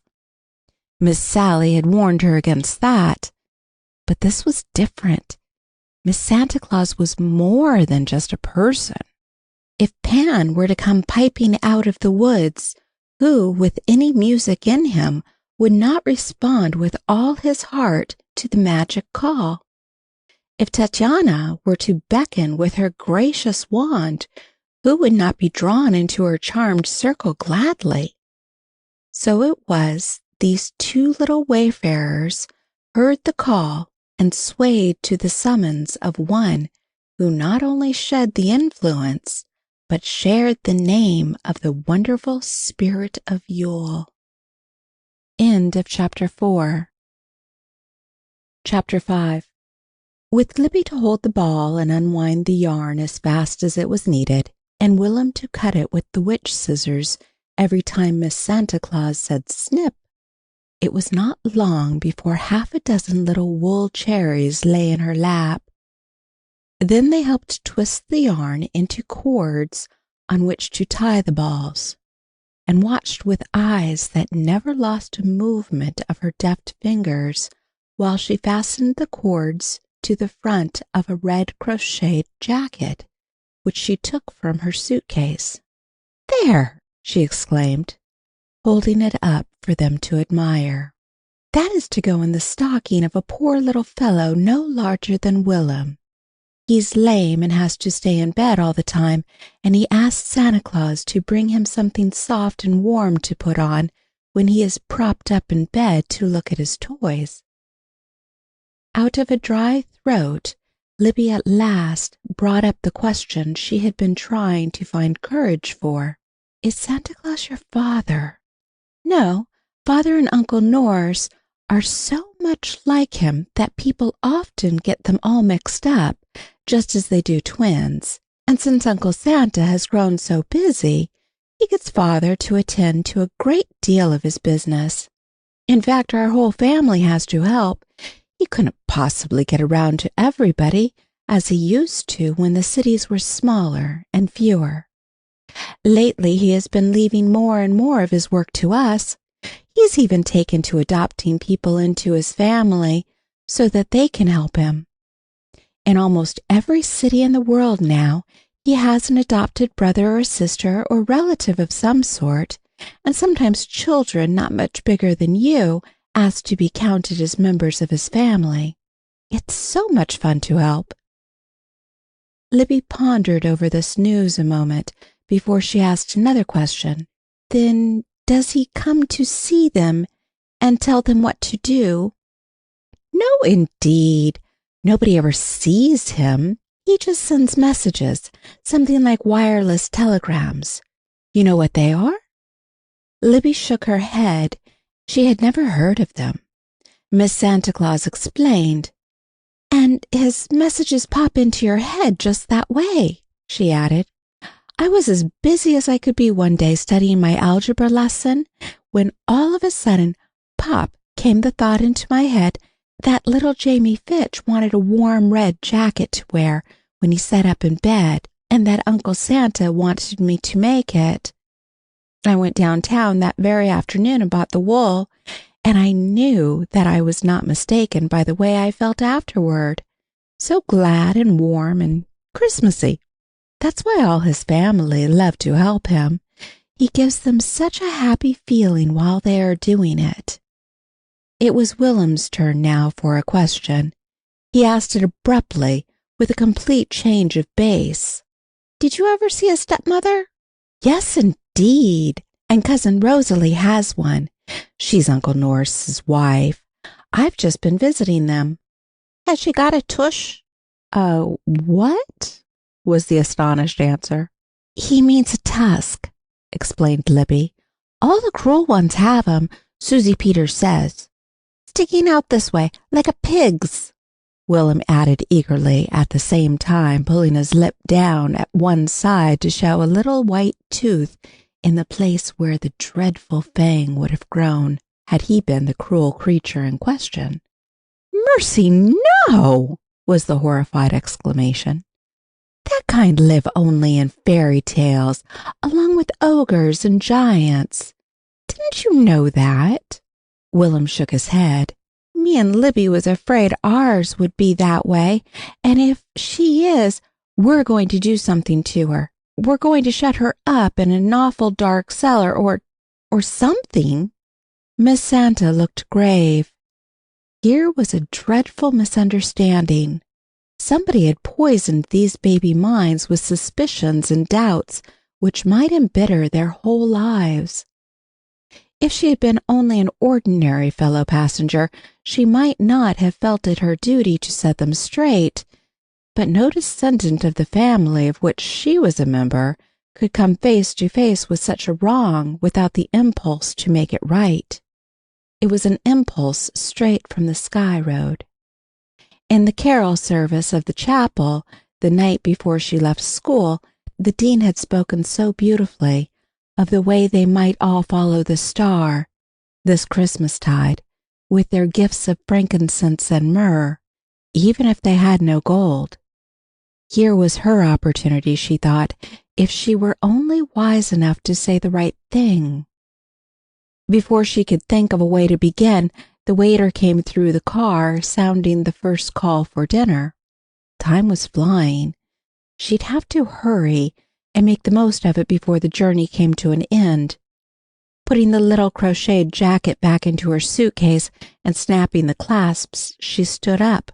"Come on," she said, holding out a hand to each. "We'll go into the dining car and get something to eat."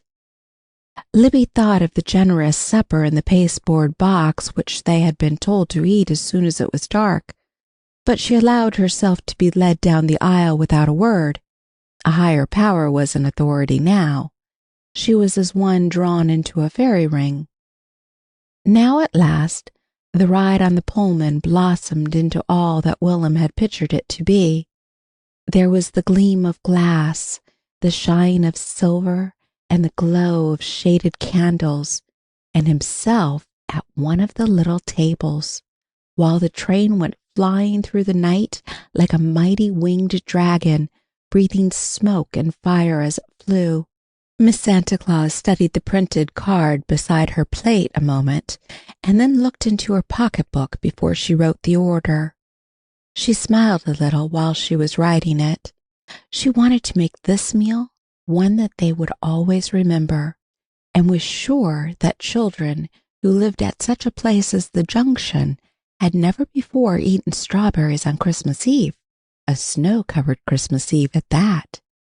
She had been afraid for just a moment when she first peeped into her purse that there wasn't enough left for her to get them. No one had anything to say while the order was being filled. Willem and Libby were too busy looking at the people and things around them, and their companion was too busy thinking about something she wanted to tell them after a while. Presently the steward passed their table, and Willem gave a little start of recognition, but he said nothing. It was the same man whose locket he had found and who had promised to tell Santa Claus about him. Evidently he had told, for here was Willem in full enjoyment of what he had longed for.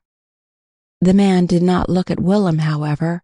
He was too busy attending to the wants of impatient grown people to notice a quiet little boy who sat next to the wall and made no demands. When the waiter came, balancing an enormous tray on one hand, high above his head, and the children watched him with the breathless fascination with which they would have watched a juggler play his tricks. It was a simple supper, for Miss Santa Claus was still young enough to remember what had been served to her in her nursery days, but it was crowned by a dish of enormous strawberries, such as Willem had seen in the refrigerator of the car kitchen, but nowhere else. They never grew that royal size at the Junction. But what made the meal more than one of mortal enjoyment, and transformed the earthly food into ambrosia of the gods, was that while they sifted the powdered sugar over their berries, Miss Santa Claus began to tell them a story. It was about the Princess Ina, who had 6 brothers whom a wicked witch changed into swans.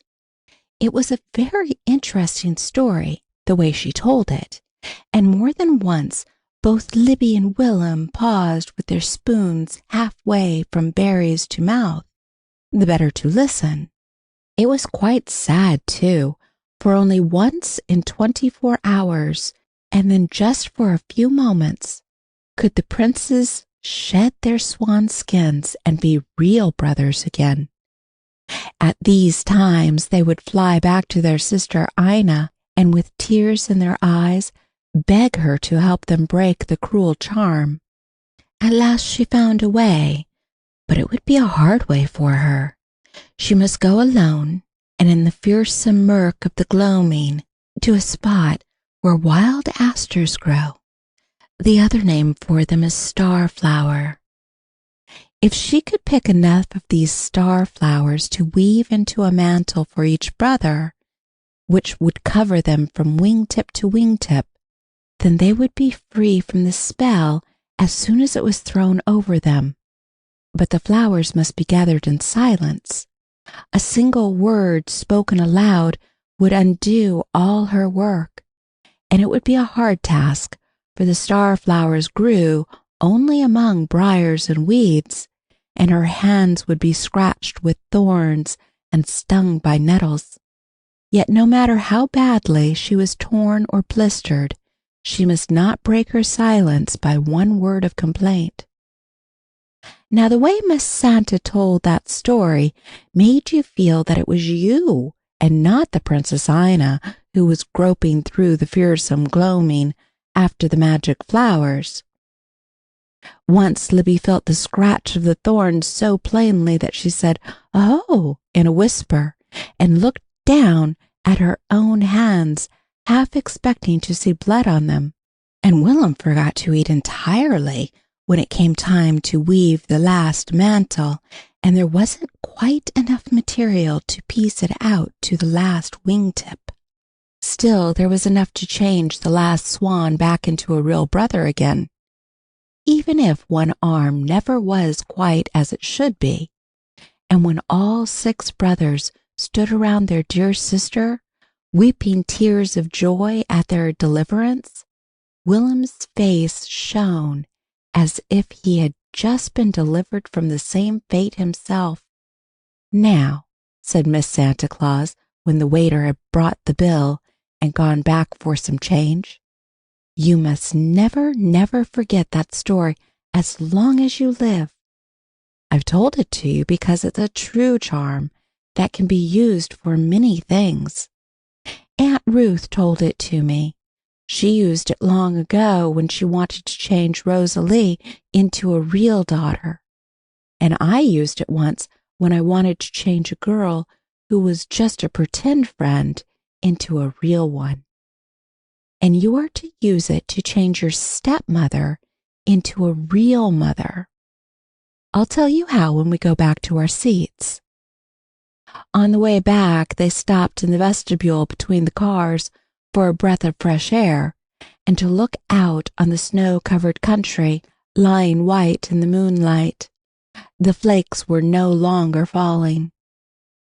"I see the Sky Road," sang out Willem in a happy sort of chant, pointing up at the glittering Milky Way. "Pretty soon the great big reindeer'll come running down that road.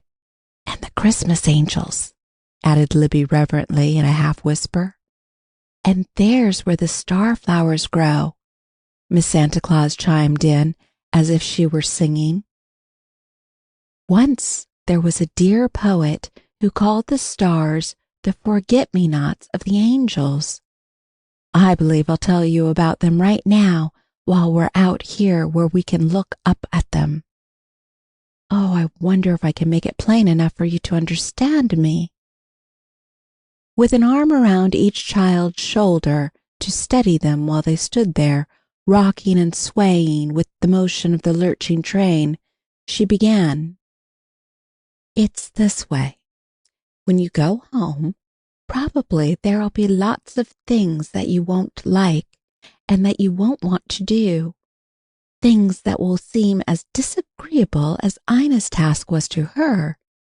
They won't scratch and blister your hands, but they'll make you feel all scratchy and hot and cross.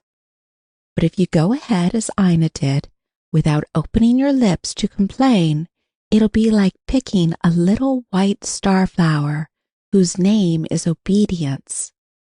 The more you pick of them, the more you will have to weave into your mantle. And sometimes you will see a chance to do something to help her or to please her without waiting to be asked. You may have to stop playing to do it and give up your own pleasure. That will scratch your feelings some, but doing it will be like picking a big golden starflower whose name is kindness. And if you keep on doing this day after day as Ina did, with never a word of complaint, the time will come when you have woven a big, beautiful mantle whose name is love. And when it is big enough to reach from wingtip to wingtip, you'll find that she has grown to be just like a real mother. Do you understand?" "Yes, ma'am," answered Libby solemnly. Willem did not answer, but the far-off look in his eyes showed that he was pondering over what she had just told him. "Now we must run along in," she said briskly.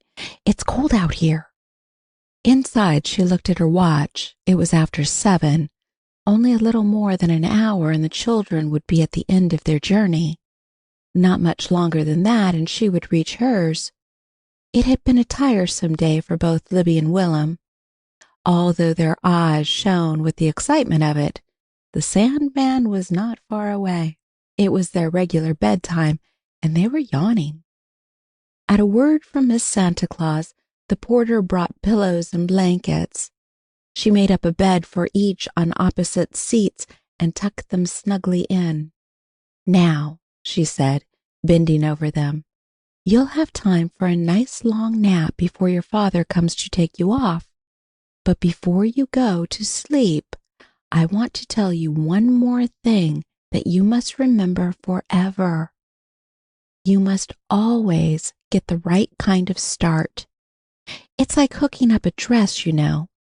If you start crooked, it will keep on being crooked all the way to the bottom, unless you undo it and begin over. So if I were you, I'd begin to work that starflower charm the first thing in the morning. Remember, you can work it on anybody if you try hard enough. And remember that it is true, just as true as it is that you're each going to have a Christmas stocking. She stooped over each in turn and kissed their eyelids down with a soft touch of her smiling lips that made Libby thrill for days afterwards whenever she thought of it. It seemed as if some royal spell had been laid upon them with those kisses, some spell to close their eyes to nettles and briars and help them to see only the starflowers. In less than 5 minutes, both Libby and Willem were sound asleep, and the porter was carrying the holly wreaths and the red coat and the suitcase back to the stateroom, which had been vacated at the last stopping place. In 2 minutes more, Miss Santa Claus had emptied her suitcase out on the seat beside her and was scrambling over the contents in wild haste.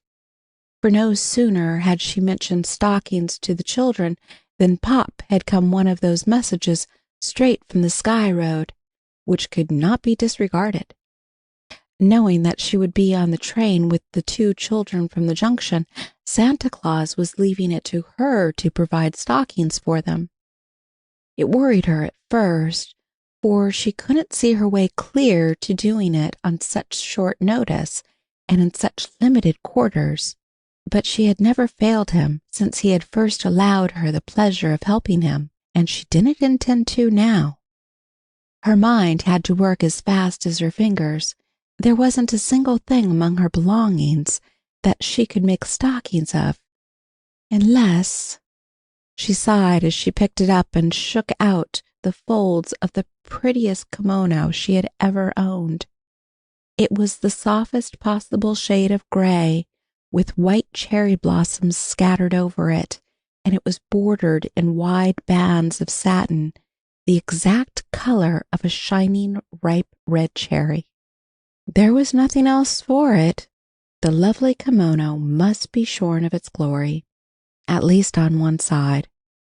Maybe she could split what was left on the other side and reborder it all with narrower bands. But even if she couldn't, she must take it. The train was leaping on through the night. There was no time to spare. Snip, snip went the witch scissors, and the long strip of cherry satin was loose in her hands.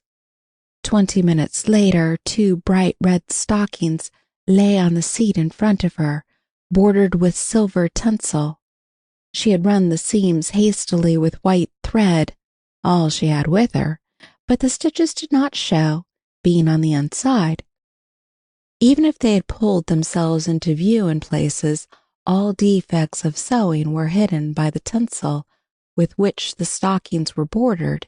She had unwound it from a wand which she was carrying home with several other favors from the German of the night before. The wand was so long that it went into her suitcase only by laying it in diagonally. It had been wrapped around and around with yards of tinsel, tipped with a silver gauze butterfly. While she stitched, she tried to think of something to put into the stockings. Her only hope was in the train boy, and she sent the porter to bring him. But when he came, he had little to offer. As it was Christmas Eve, everybody had wanted his wares, and he was nearly sold out. Not a nut, not an apple, not even a package of chewing gum could he produce. But he did have somewhere among his things, he said, 2 little toy lanterns with red glass sides, filled with small mixed candies, and he had several oranges left. Earlier in the day, he had small glass pistols filled with candy. He departed to get the stock still on hand. When the lanterns proved to be miniature conductor's lanterns, Miss Santa Claus could have clapped her hands with satisfaction. Children who played train so much would be delighted with them. She thrust one into each stocking with an orange on top. They just filled the legs, but there was a dismal limpness of foot which sadly betrayed its emptiness. With another glance at her watch, Miss Santa Claus hurried back to the dining car.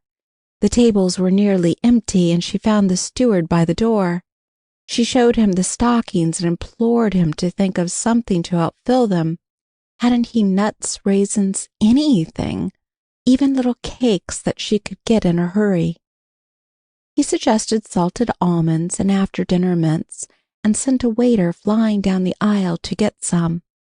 While she waited, she explained that there were 2 children who had come by themselves all the way from the junction. It was little Willem's first ride on a Pullman. The words junction and Willem seemed to recall something to the steward. "I wonder if it could be the same little chap who found my locket," he said. "I took his name intending to send him something for Christmas, but was so busy I never thought of it again." The waiter was back with the nuts and mints. Miss Santa Claus paid for them and hurriedly returned to the stateroom. She had to search through her things again to find some tissue paper to wrap the salted almonds in. They'd spoil the red satin if put in without covering. While she was doing it, the steward came to the door. "I beg pardon, miss," he said, "but would you mind showing me the little fellow? If it is the same one, I'd like to leave him a small trick I've got here." She pointed down the aisle to the seat where Willem lay sound asleep, one dimpled fist cuddled under his soft chin. After a moment's smiling survey, the man came back. "That's the kid, all right," he told her, "and he seemed to be so powerfully fond of anything that has to do with the train. I thought it would please him to find this in his stocking." He handed her a small-sized conductor's punch. "I use it to keep tally on the order cards," he explained, "but I won't need it on the rest of this run." "How lovely!" exclaimed Miss Santa Claus. "I know he'll be delighted, and I'm much obliged to you myself for helping me make his stocking fuller and nicer." She opened the magazine after he had gone, and just to try the punch, closed it down on one of the leaves. Clip it went, and the next instant she uttered a soft little cry of pleasure. The clean-cut hole that the punch had made in the margin was star-shaped, and on her lap, where it had fallen from the punch, was a tiny white paper star. "Oh, it will help him to remember the charm," she whispered, her eyes shining with the happy thought. "If I only had some kind of a reminder for Libby, too." Then all of a sudden came another message straight from the Sky Road.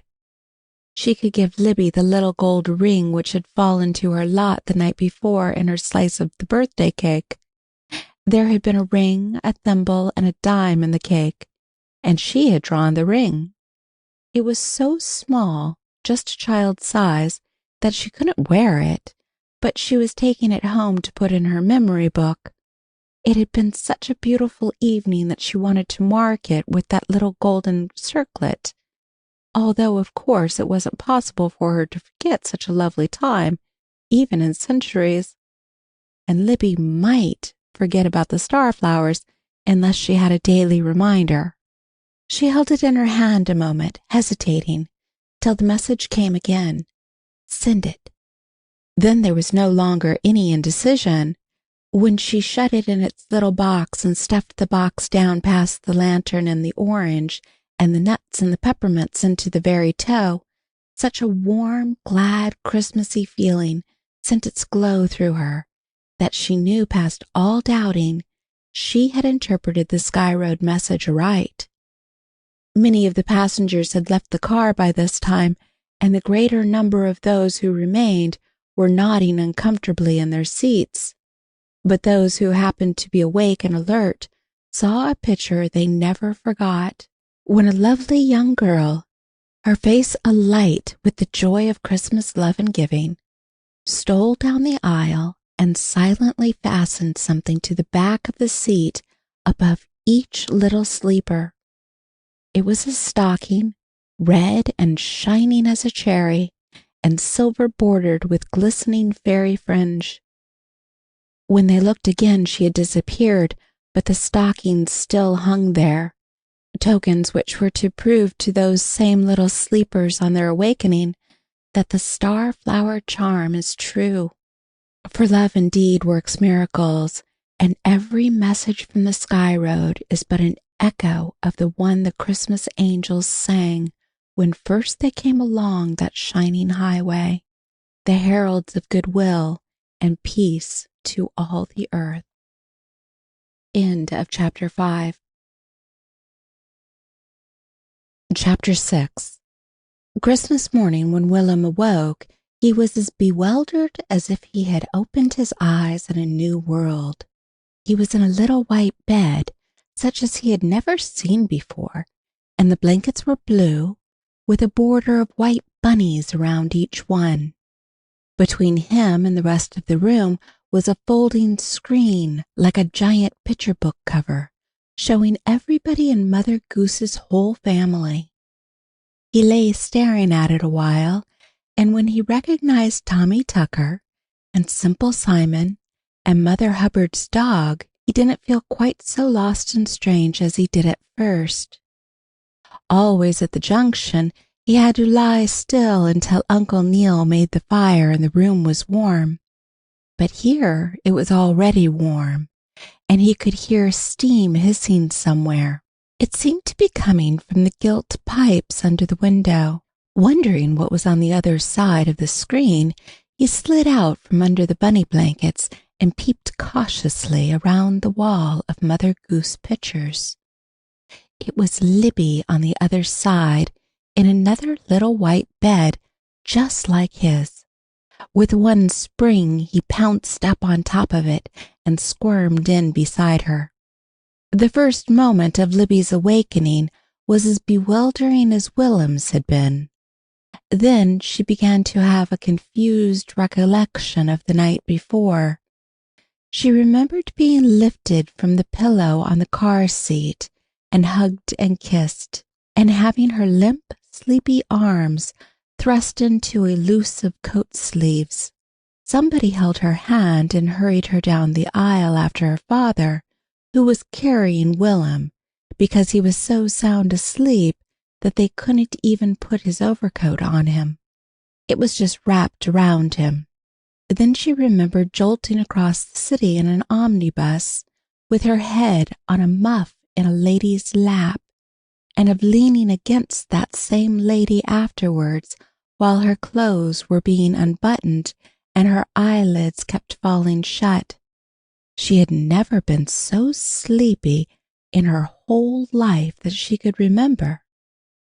Suddenly she sat straight up in bed and stared at something hanging on the post of the low footboard. A Christmas stocking, all red and silver, and for her.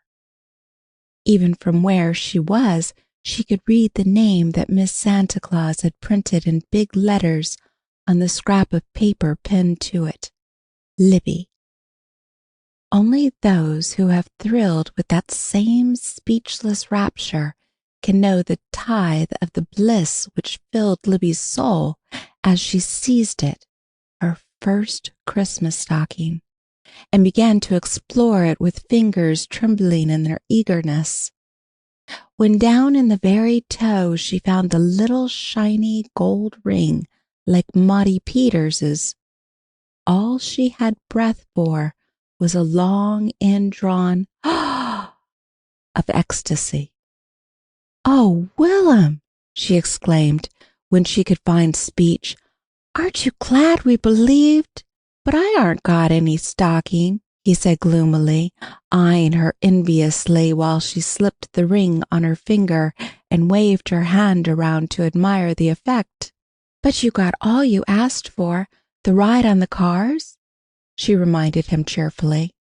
"Did you look on your post to see if there was anything?" No, he had not looked, and at the suggestion he sprang out of Libby's bed like a furry white kitten in his little teasel-down night drawers made with feet to them, and knelt on top of his own bunny blankets. "Oh, Libby, there is one, there is!" he cried excitedly. "It slipped around to the back of the post where I couldn't see it before. Look, an orange and a lantern just like yours. And what's this? Oh, look!"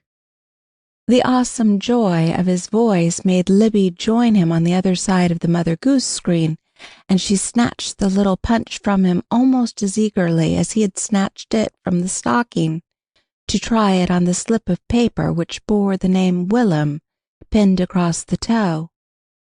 They had watched the conductor using his the previous day, and had each wished for one to use in playing their favorite game. Clip it went, and their heads bumped together in their eagerness to see the result. There in the paper was a clear-cut hole in the shape of a tiny star, and on the blanket where it had fallen from the hole was the star itself. The punch which the conductor had used made round holes. This was 1,000 times nicer. Up till this moment, in the bewilderment of finding themselves in their new surroundings, the children had forgotten all about Miss Santa Claus and her story of Ina and the swans. But now Libby looked up as Willem snatched back the punch and began clipping holes in the paper as fast as he could clip. The shower of stars falling on the blanket made her think of the starflower charm, which they had been advised to begin using first thing in the morning. Immediately, Libby retired to her side of the screen and began to dress. "Don't you know," she reminded William, "she said that we must be particular to start right. It's like hooking up a dress. If you start crooked, everything will keep on being crooked all the way down.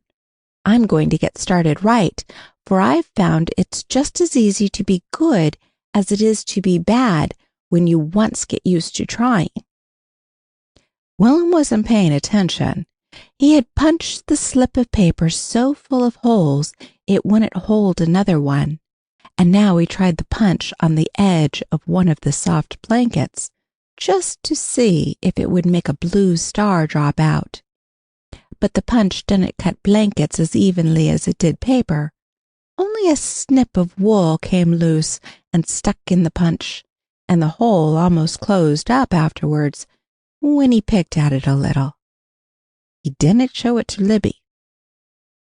That is the last he thought of the charm that day, for their father put his head in at the door to call Merry Christmas and say that he'd be in a few minutes to help him into his clothes, and that their mother would come too to tie Libby's hair ribbons and hurry things along, because they must hustle down to breakfast to see the grand surprise she had for them. Then Willem hurried so fast that he was in his clothes by the time his father came in. He had even washed his own face and hands after a fashion, and there was nothing to be done for him but to brush his hair. And while his father was doing that, he talked and joked in such an entertaining way that Willem did not feel at all strange with him as he had expected to. But he felt strange when presently his father exclaimed, "Here's Mother," and somebody put her arms around him and kissed him and wished him a Merry Christmas. And then she did the same to Libby. She looked so smiling and home-like that she seemed more like Miss Sally Watts or somebody they had known at the Junction than a stepmother. If Willem hadn't known that she was one, and that he was expected to love her, he would have liked her right away, almost as much as he did Miss Sally. But he felt shy and uncomfortable, and he didn't know what to call her. The name Mama didn't belong to her. It never could. That belonged to the beautiful picture hanging on the wall where it could be seen from both little beds, last thing at night and first thing in the morning. They had had a smaller picture just like it at the Junction, but this was more beautiful because it showed the soft pink in her cheeks and the blue in her smiling eyes, and the other was only a photograph. Willem knew as well as Libby did that the reason their father had kept talking about "your mother" all the time he was brushing his hair was because he wanted them to call her that. But he couldn't. He didn't know her well enough. He felt that it would choke him to call her anything but she or her. While his father carried him down to breakfast pick-a-back, she led Libby by the hand and told about finding the stockings pinned to the car seats and about a beautiful girl who suddenly appeared beside her in the aisle and asked her to be sure to hang them where the children could find them first thing in the morning. Santa Claus had asked her to be sure that they got them. She had on a long red coat and a little fur cap with a red feather in it. There wasn't any time to ask her questions, for while they were trying to waken the children and hurry them off the train, which stopped such a few minutes, she just smiled and vanished. Libby and Willem looked at each other and said in the same breath, "Miss Santa Claus." Libby would have gone on to explain who she was, but they had reached the dining room door, and there, in the center of the breakfast table, stood a Christmas tree, tipped with shining tapers, and every branch abloom with the wonderful fruitage of Yuletide. It was the first one they had ever seen, all lighted and glistening, so it was no wonder that its glories drove everything else out of their thoughts. There was a tricycle for Willem waiting beside his chair with a card on it that said, "With love from Father and Mother," and in Libby's chair, with the same kind of a card, was a doll with not only real hair but real eyelashes, and a trunk full of the most beautiful clothes that she had made. As it was a holiday, their father could give his entire time to making them forget that they were miles and miles from Grandma Neal and the junction. So what with the snow fort in the yard and a big Christmas dinner and a long sleigh ride afterward, they were whirled from one exciting thing to another till nightfall. Even then there was no time to grow lonely, for their father sat in the firelight, a child on each knee, holding them close, while she played on the piano, soft, sweet lullabies, so alluring that the Sandman himself had to steal out to listen. It was different next morning when their father had to go back to the office, but the hooking up started out all right for Libby. She remembered it while she was washing her hands and saw the gleam of the little new ring on her finger. So her first shy question, when they were left alone with her, was, "Don't you want me to do something?" The desire to please was so evident that the answer was accompanied by a quick hug which held her close for a moment. "Yes, dear, if you can just play with your little brother and keep him contented a while, it will be more help than anything." Libby skipped promptly away to do her bidding. She knew that Willem would want to go thundering up and down the back hall in his tricycle, playing train with the lantern and the punch. She would far rather devote her time to the new doll, for she hadn't yet tried on half its wardrobe.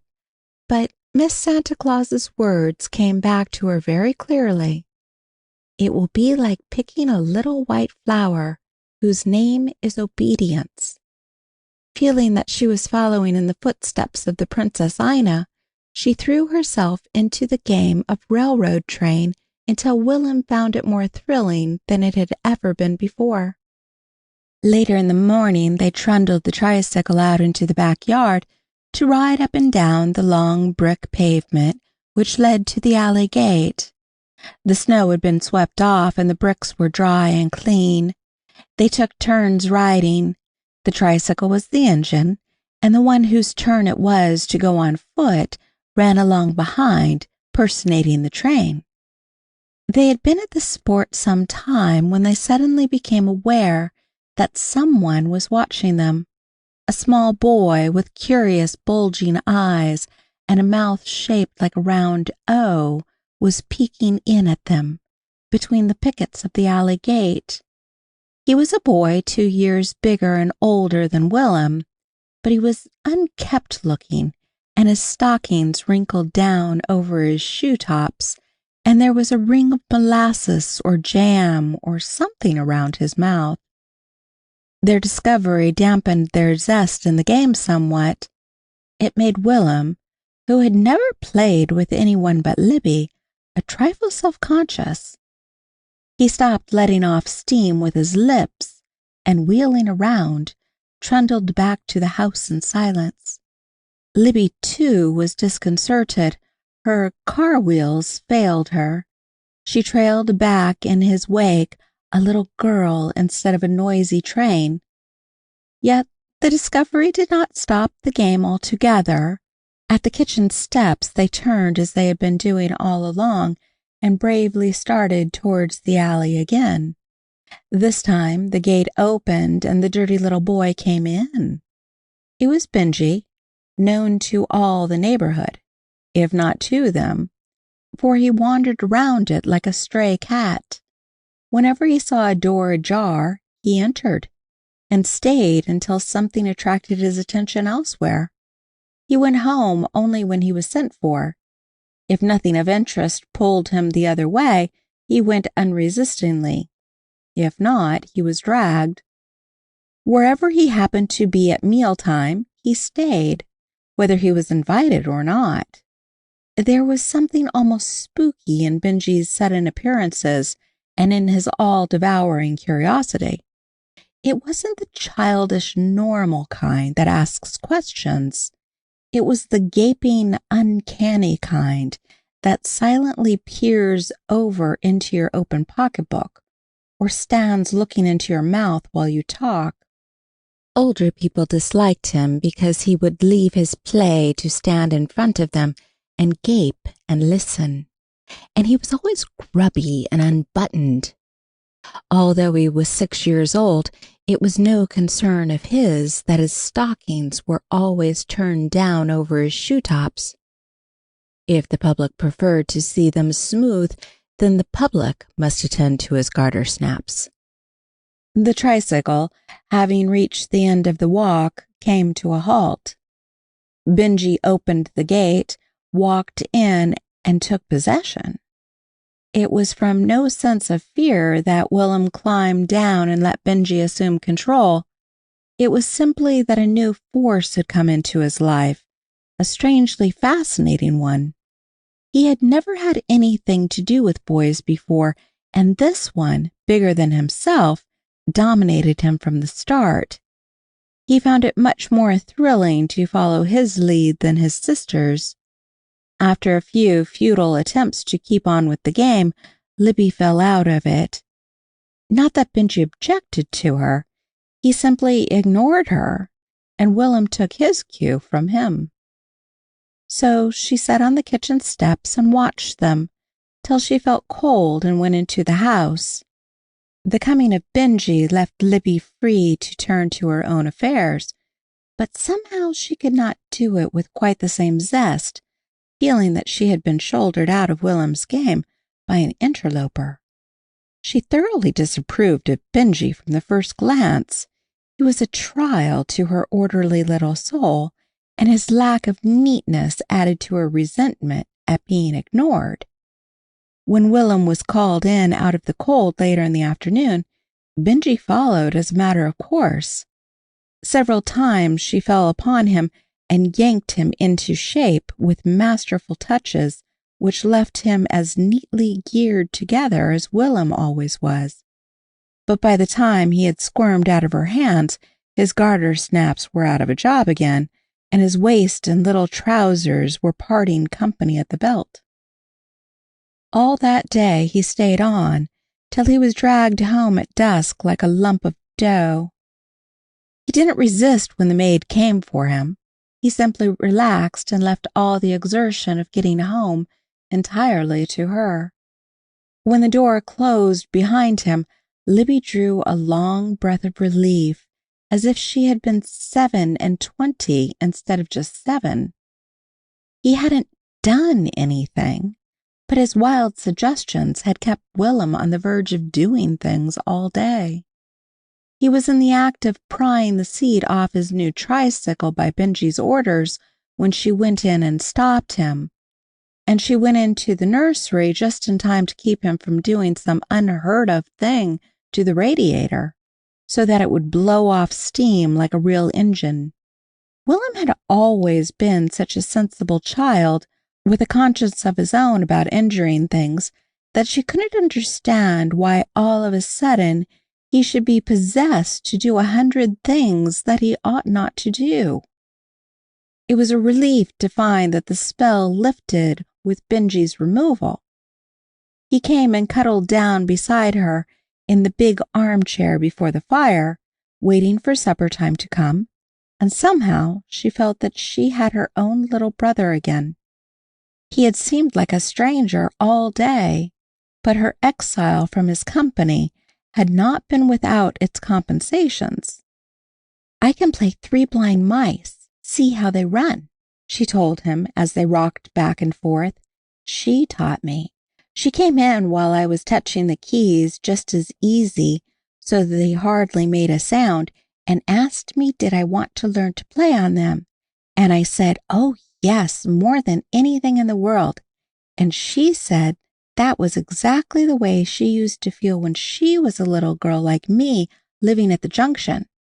She wore her hair in little braids like mine and tiptoed around like a little mouse when she was in strange places, and sometimes when she looked at me, she could almost believe it was her own little self come back again. Then she showed me how to make my fingers run down the keys just like the 3 mice did. She's going to teach me more every day till I can play it for Father some night. But you must cross your heart and body not to tell, 'cause I want to surprise him." Willem crossed as directed and stood by much impressed when Libby climbed up on the piano stool and played the 7 notes which she had learned over and over. 3 blind mice, see how they run. Tomorrow she's going to show me as far as they all took after the farmer's wife. I wish it was tomorrow right now. She gave an eager little wiggle that sent her slipping off the stool. "Oh, I like it here now," she exclaimed, reseating herself and beginning an untiring reiteration of the 7 notes. "So do I." "Some," answered Willem. "I like it count of Benji. But I don't like to hear so much blind mice. You make 'em run too long." Libby felt vaguely aggrieved by his criticism, but her pleasure in her own performance was something too great to forego. Next morning, while they were dressing, the door opened silently and Benji appeared on Willem's side of the screen. He came so noiselessly that it gave Libby a start when later on she was made aware of his presence. His host, equally wordless, was struggling with a little union suit of woolen underwear. He was wordless because he was so busily occupied trying to get into it, and the unexpected entrance made him still more anxious to cover himself. Grandma Neal had always helped him with it, but he had valiantly fought off all offers to help since coming to his new home. This morning, slightly bothered by the presence of his self-invited guest, he got it so twisted that no matter how he turned it, one leg and one sleeve were always wrong side out. Benji watched with his curious bulging eyes, and his mouth making a round open O was of no more help than one of those heathen idols who, having eyes, see not, and having hands, handle not. But he finally made a suggestion. He was eager to begin playing. "Ah, leave 'em go. Don't try to put 'em on." It was this unexpected remark in a voice not her brother's which made Libby drop her button-hook on the other side of the screen. "But it'll be cold," objected William, staring at the strip of wintry landscape which showed through his window. "Nah, you won't," was the confident answer. "Your outside clothes are thick." "But I never have left them off," said Willem, ready to cry over the exasperating tangle of legs and sleeves. Libby, all dressed but buttoning her shoes, heard Willem being thus tempted of the evil one, and peeping around the giant picture book cover, discovered him standing in nothing but his tiny knee breeches, preparing to slip his Russian blouse of blue serge over his bare back. "Why, Willem Branfield, stop this minute and put on your underclothes," she demanded. Then, growing desperate as her repeated commands were not obeyed, she called threateningly, "If you don't put them on this minute, I'll tell on you." "Huh? Who'll you tell?" jeered Benjy. "Mr. Bramfield's down cellar talking to the furnace man, and Willem doesn't have to mind her. She ain't his mother." The question gave Libby pause. Not that it left her undecided about telling, but it reminded her that she had no title to give her when she called for help. It was like trying to open a door that had no knob, to call into space without having any handle of a name to take hold on first. There was no time to lose. Willem was buttoning himself up in his blouse. Libby hurried to the top of the stairs and called, "Say!" There was no answer, so she called again, "Say!" Then at the top of her voice, "Say! Willem's leaving off his flannels. Please come and make him behave." The next instant her heart began to beat violently, and she waited in terror to see what was going to happen. She wished passionately that she had not told. Suppose she had brought down some cruel punishment on her little brother. Her first impulse had been to array herself on the side of law and order, but her second was to spread her wings like an old hen in defense of its only chick. When she came into the room, Willem was backing up defiantly against the wall. She looked so pleasant and smiling as she bent over him in her pretty morning gown that it took the courage out of him. If she had been cross, he could have fought her. But she just stood there looking so big and capable and calm, taking it for granted that he would put on his flannels as soon as she had untwisted the funny knot they were in, that there wasn't anything to do but obey. Willem was a reasonable child, and if they had been alone, that would have been the last of the matter. But he resented being made to mind before his company, and he resented her saying to him, "Better run on home, Benjy." She might as well have told an oyster to run on home. He gave no sign of having heard her, and when the children went down to breakfast, he calmly went with them.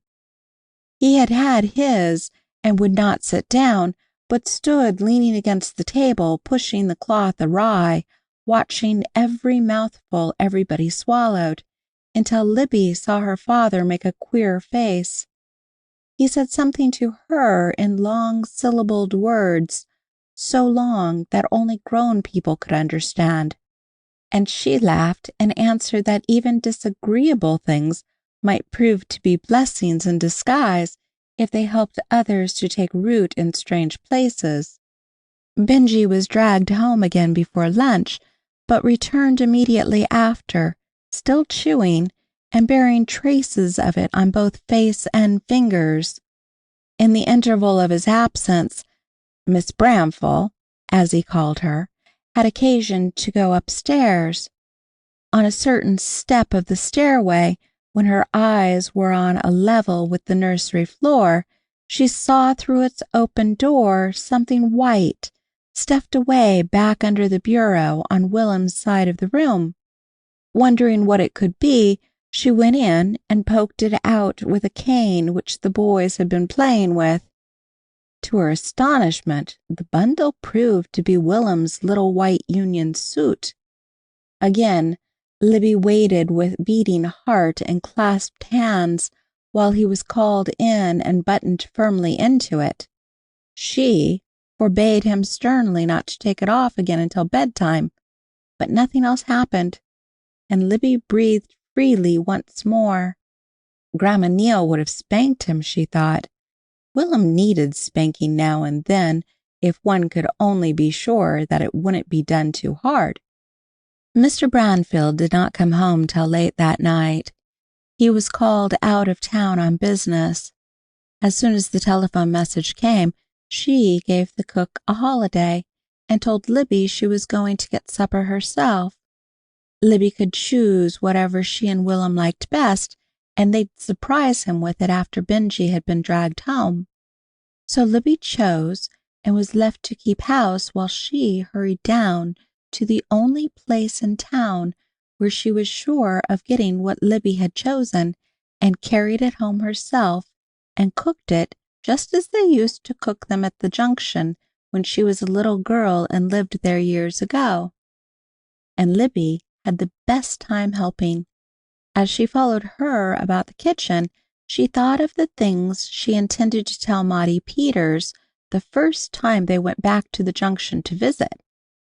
She and Libby talked a great deal about their prospective visit, for she had made playhouses under the same old thorn trees by the brook where Libby's last one was, and she had coasted down Clifford Hill many a time, and she had even sat in the third seat from the front in the row next to the western wall one whole term of school. That was Libby's own seat. No wonder she knew just how Libby felt about everything when she could remember so many experiences that were like this little girl's, who followed her back and forth from table to stove, bringing up all her own childhood before her. Will'm sniffed expectantly as he climbed up to the supper table. A delicious and a beloved odor had reached him. He smiled like a full moon when his plate was put in front of him and his spoon went hurriedly up to his mouth. "Oh, rabbit gravy!" he sighed ecstatically. She had gone back to the kitchen for something else, and Libby took occasion to say reprovingly, "Yes, and she went a long, long way to get that rabbit just because I told her you love 'em so, and she cooked it herself and burned her hand a doing it. She was gathering a starflower for you, even if you have been bad and forgot what Miss Santa Claus told you." When she came back with the rest of the supper, Will'm stole a glance at her hands. Sure enough, one was bound up in a handkerchief. It had not been blistered by nettles, but it had been blistered for him. Hastily swallowing what was in his spoon, he slid down from the table. "Why, what's the matter, dear?" she asked in surprise. "Don't you like it after all?" He cast one furtive, abashed look at her as he sidled towards the door. There was confession in that look, and penitence, and a sturdy resolve to make what atonement he could. Then from the hall he called back the rather enigmatical answer, "I haven't got 'em on, but I'm going to put 'em on." And the rabbit Dravy waited until he clattered up the stairs to wiggle out of his suit and into the flannels, which Benjy's jeers had made him discard just before supper for the third time that day. End of chapter 6. Chapter 7. In the story, it was 6 long years before the Princess Ina completed her task, but less than a week went by before Libby was convinced that the charm was a potent one, and that Miss Santa Claus had spoken truly. But there was one thing she could not understand. In the story, one found the starflowers only among nettles and briars, and gathered them to the accompaniment of scratches and stings. Yet she was finding it not only a pleasure to obey this new authority, but a tingling happiness to do anything for her which would call forth some smile of approval or a caress. Still, she saw that the story way was the true way in Will'm's case, for so many things that he was told to do made him feel all cross and scratchy and hot. They interfered with his play or clashed with the ideas he imbibed from Benjy. Some of Benjy's ideas were as catching and distorting as the mumps. The conductor's punch did not long continue to be the daily reminder to Willem that Libby's ring was to her, for it mysteriously disappeared one day and was lost for months.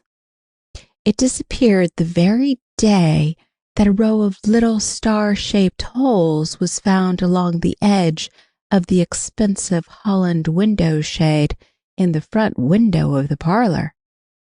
Benji had suggested punching them. He wanted a lot of little stars to paste all over their shoes. Why he wanted them, nobody but he could understand. But the punch served its purpose, for the Holland shade was not taken down on account of the holes, and whenever the row of little stars met Molly Branfield's eyes, they reminded her of the day when Libby threw herself into her arms, calling her mother for the first time and sobbing out the story of Ina and the swans. Distressed by Willem's wickedness, Libby begged her not to stop loving him, even if he did keep on being naughty, and to try the charm on him which would change him into a real little son. Many a time in the months which followed, the row of little holes brought a smile of tolerant tenderness when she was puzzling over ways to deal with the stubbornness of the small boy who resented her authority. She knew that it was not because he was bad that he resented it, but because, as Libby suggested, he had started out wrong in his hooking up. Many a time Libby was moved to say mournfully, "Oh, if he'd just remember what Miss Santa Claus told him, this never would have happened." It was not every day, however, that this crookedness was apparent. Often from daylight till dark, he went happily from one thing to another without a single incident to mar the peacefulness of the hours. He liked the new home with its banisters to slide down and its many windows looking out on streets where something interesting was always happening. He liked to water the flowers in the dining room windows. It made him feel that he was helping make a spot of summertime in the world when all out of doors was white with snow. One of the pots of flowers was his, a rose geranium. Even before the wee buds began to swell, it was a thing of joy, for he had only to rub his fingers over a leaf to make it send forth a smell so good that one longed to eat it. He liked the race down the hall every evening, trying to beat Libby to the door to open it for their father. Now that he was acquainted with him again, it seemed the very nicest thing in the world to have a big, jolly father who could swing him up on his shoulders and play circus tricks with him just like an acrobat, and who knew fully as much as the President of the United States. And Willem liked the time which often came before that race down the hall, the wait in the firelight while she played on the piano and he and Libby sang with her. There was one song about the farmer feeding his flocks with a quack quack here and a gobble gobble there that he liked especially. Whenever they came to the chorus of the flocks and the herds, it was such fun to make all the barnyard noises. Sometimes, with their lusty mooing and lowing, the noise would be so great that they would fail to hear the latchkey turn in the door, and first thing they knew, there their father would be in the room mooing with them, in a deep voice that thrilled them like a bass drum. Libby entered school after the holidays, and Benji started back on his second half year, but he did not go regularly. Many a day when he should have been in his classes, he was playing war in the Branfield attic or circus in the nursery. It was always on those days that the crookedness of Willem was more manifest, and for that reason a great effort was made periodically to get rid of Benji. But it seemed a hopeless task. He might be set boldly out of doors and told to go home, but even locks and bolts could not keep him out. He oozed in again somewhere, just like smoke. Repeated telephone messages to his mother had no effect. She seemed as indifferent to his being a nuisance to the neighbors as he was to his garter snaps being unfastened. Several times, thinking to escape him, when he had announced his intentions the night before of coming early, Mrs. Branfeld took William downtown with her shopping. But he trailed them around the streets just like a little dog till he found them and attached himself as joyously as if they had whistled to him. And he looked even worse than an unwashed, uncombed little terrier, for he was always unbuttoned and ungartered besides. Upon these appearances, Willem, who a moment before had been the most interested and interesting of companions, pointed at the shop windows and asked questions in a high, happy little voice, would pull loose from his companion's hand and fall back beside Benjy.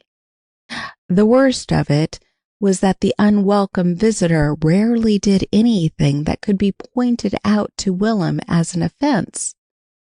It was simply that his presence had a subtle, moving quality like yeast, which started fermentation in the Branfield household whenever he dropped into it. Fortunately, when summer came, Benjy's mother departed to the seashore, taking him with her, and Willem made the acquaintance of the children on the next block. There were several boys his own size who swarmed in the Branfield yard continually. He had a tent, for one thing, which was an unusual attraction, and a slide. Up to a reasonable point, he had access to a cookie jar and an apple barrel. Often little tarts found their way to the tent on mornings when the gang proposed playing elsewhere, and often the long, hot afternoons were livened with pitchers of lemonade in which ice clinked invitingly, a nice big chunk apiece, which lasted till the lemonade was gone and could be used afterward in a sort of game. You dropped them on the ground to see who could pick his up and hold it the longest with his bare toes. Willem had a birthday about this time with 5 candles on his cake and 5 boys, besides Libby, to share the feast. He loved all these things. He was proud of having treats to offer the boys, which they could not find in any other yard on that street, and in time he began to love the hand which dealt them out. He might have done so sooner if Libby had not been so aggravating about it. She always took occasion to tell him afterward that such kindnesses were the little golden starflowers Mother was gathering for him, and that he ought to be ashamed to do even the littlest thing she told him not to, when she was so good to him.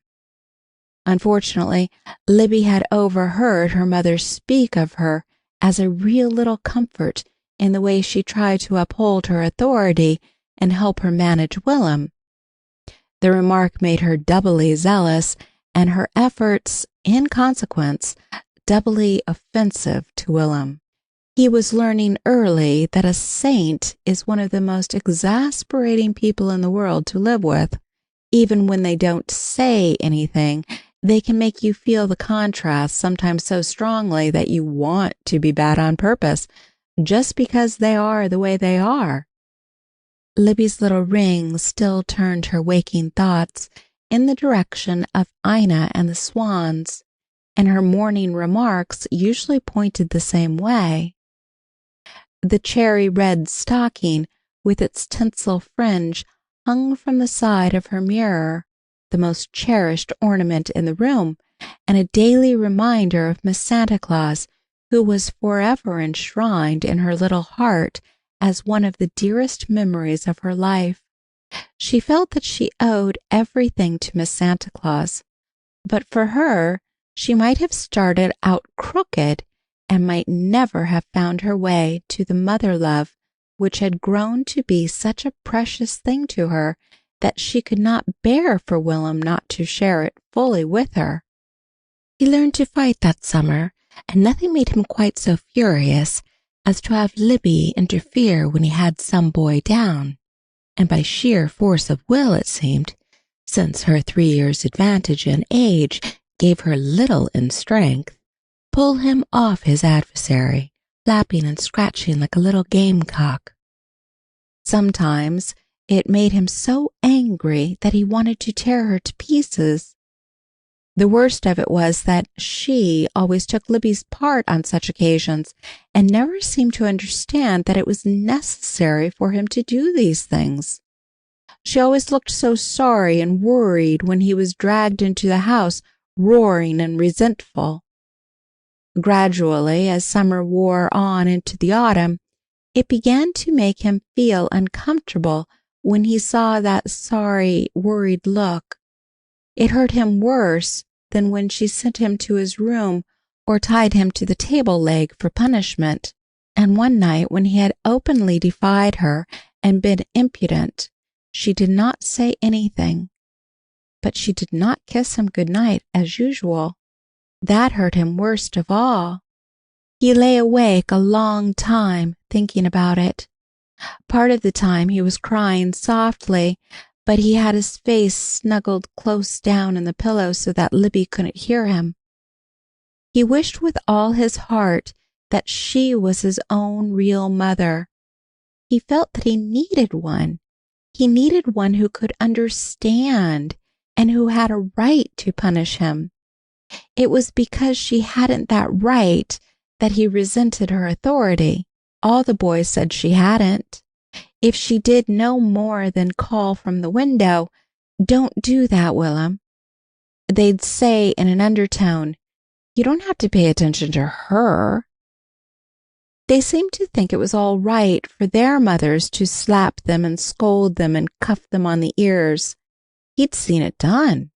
He wouldn't care how much he was slapped and cuffed if only someone who was his truly own did it. Somebody who loved him. A queer little feeling had been creeping up in his heart for some time. Very often when she spoke to Libby, she called her little daughter, and she and Libby seemed to belong to each other in a way that shut Willem out and gave him a lonesome, left-in-the-cold feeling. Willem was a reasonable child, and he was just, and up there in the dark, where he could be honest with himself, he had to acknowledge that it was his own fault that she hadn't kissed him good night. It was his fault because, having started out crooked, he didn't seem to be able to do anything but to go on crooked to the end.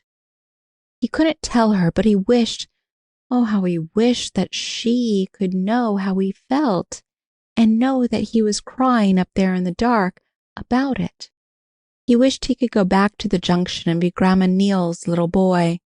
She always kissed him good night, even on days when she had to switch him with a peach tree switch. When he was a little bigger, he would just run off and go back to Grandma Neal. But next morning he was glad that he was not living at the Junction, for he started to kindergarten, and a world of new interests opened up before him. Benji came back to town that week, but he did not find quite the same tractable follower. Willem had learned how to play with other boys and how to make other boys do his bidding, so he did not always allow Benji to dictate. Still, the leaven of an uneasy presence began working again, and worked on till it was suddenly counteracted by the coming of another Christmas season. Both Libby and Willem began to feel its approach when it was still a month off.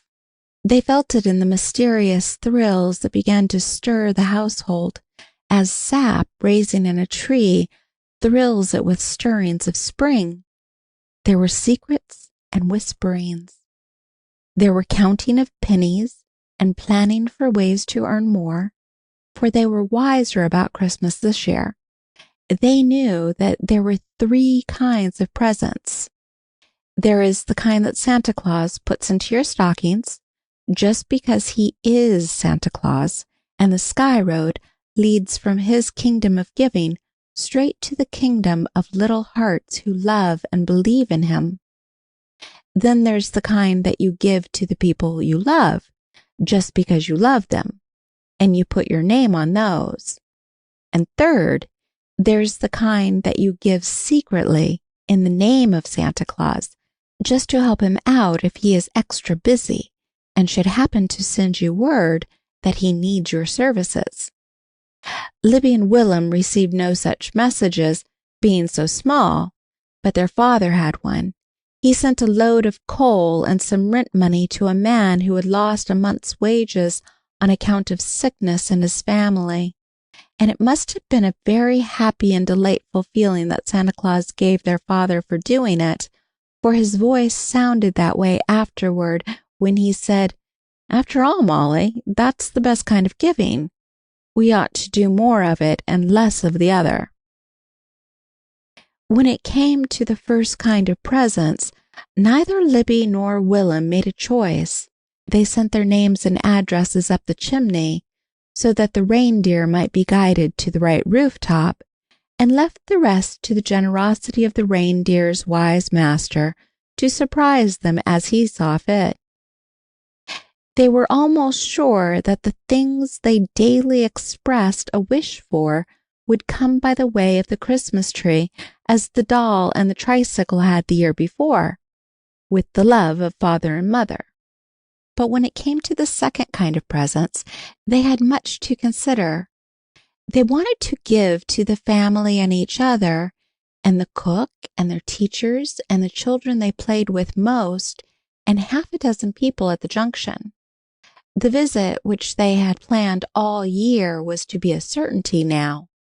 The day after Christmas, the entire family was to go for a week's visit to Grandma and Uncle Neil. That last week, the children went around the house in one continual thrill of anticipation. Such delicious odors of popcorn and boiling candy, of cake and mincemeat in the making, floated up from the kitchen. Such rustling of tissue paper and a scent of sachets as met one on the opening of bureau drawers, and such rapt moments of gift-making when Libby sewed with patient, learning fingers, and Willem pasted paper chains and wove paper baskets as he had been taught in kindergarten. One day the conductor's punch suddenly reappeared, and he seized it with a whoop of joy. Now all his creations could be doubly beautiful, since they could be star-bordered. As he punched and the tiny stars fell in a shower, the story of Ina and the swans stirred in his memory, with all the glamour it had worn when he first heard it over his dish of strawberries. Down in his secret soul, he determined to do what he wished he had done a year earlier, to begin to follow the example of Ina. The family could not fail to notice the almost angelic behavior which began that day. They thought it was because of the watching eye he feared up the chimney, but no one referred to the change.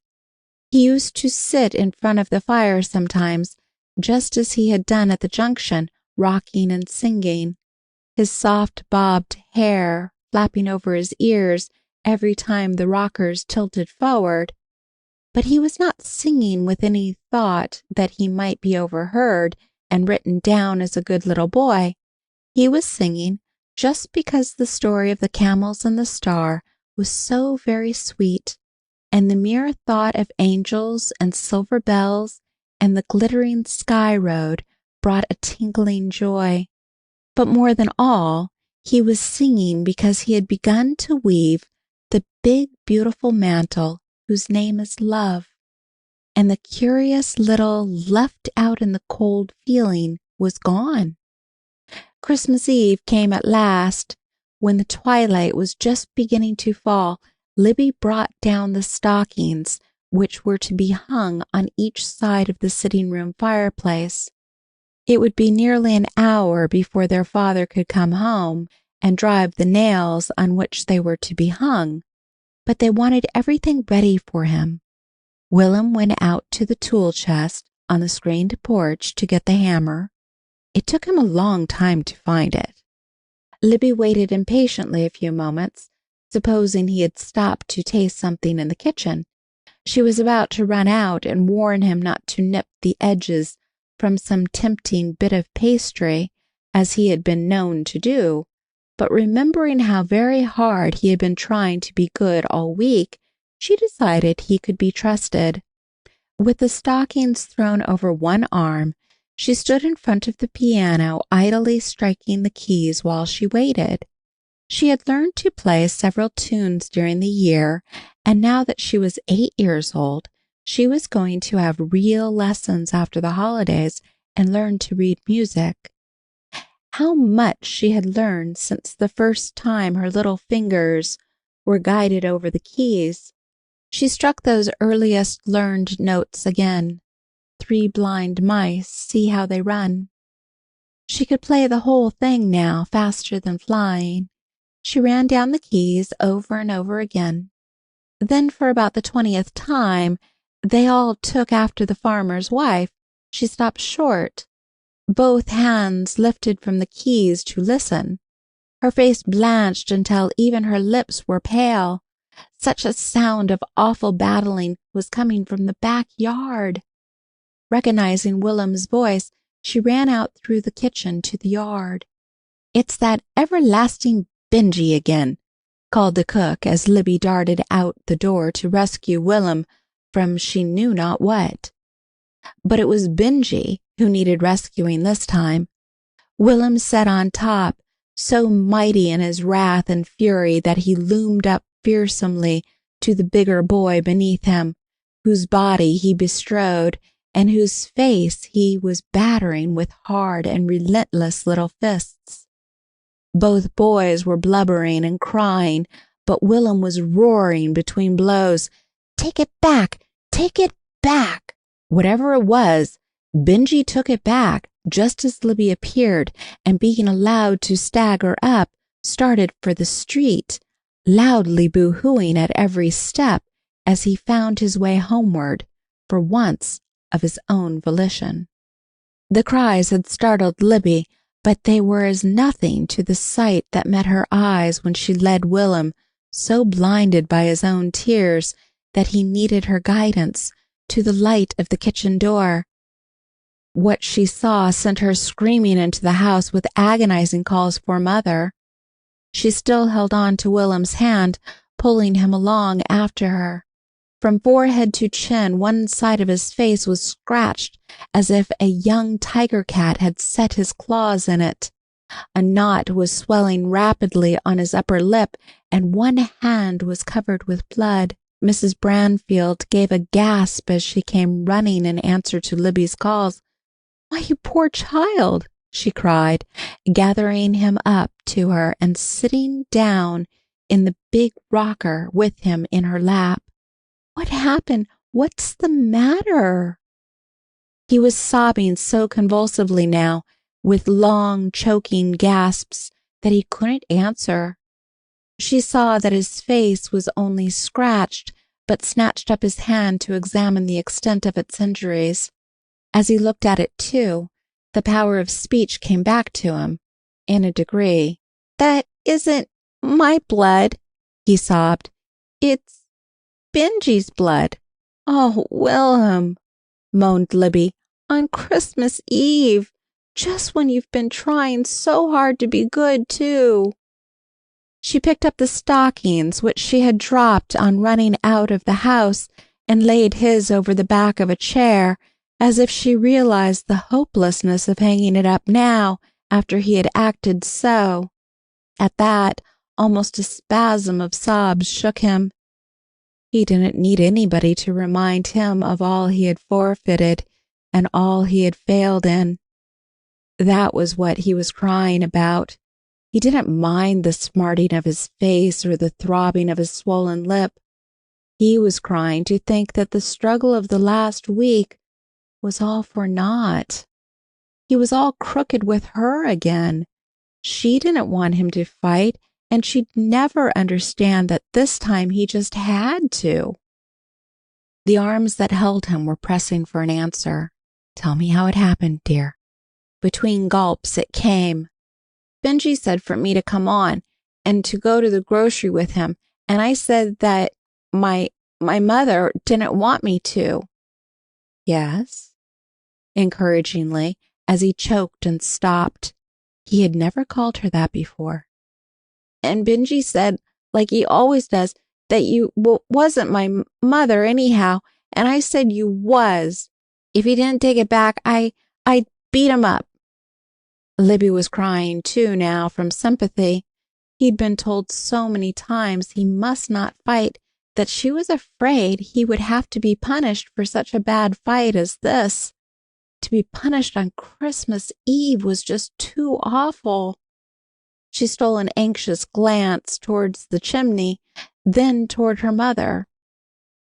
But her mother was hugging him tight and kissing him wherever she could find a place on his poor little face that wasn't scratched or swollen, and she was saying in a voice that made a lump come into Libby's throat. It was so loving and tender.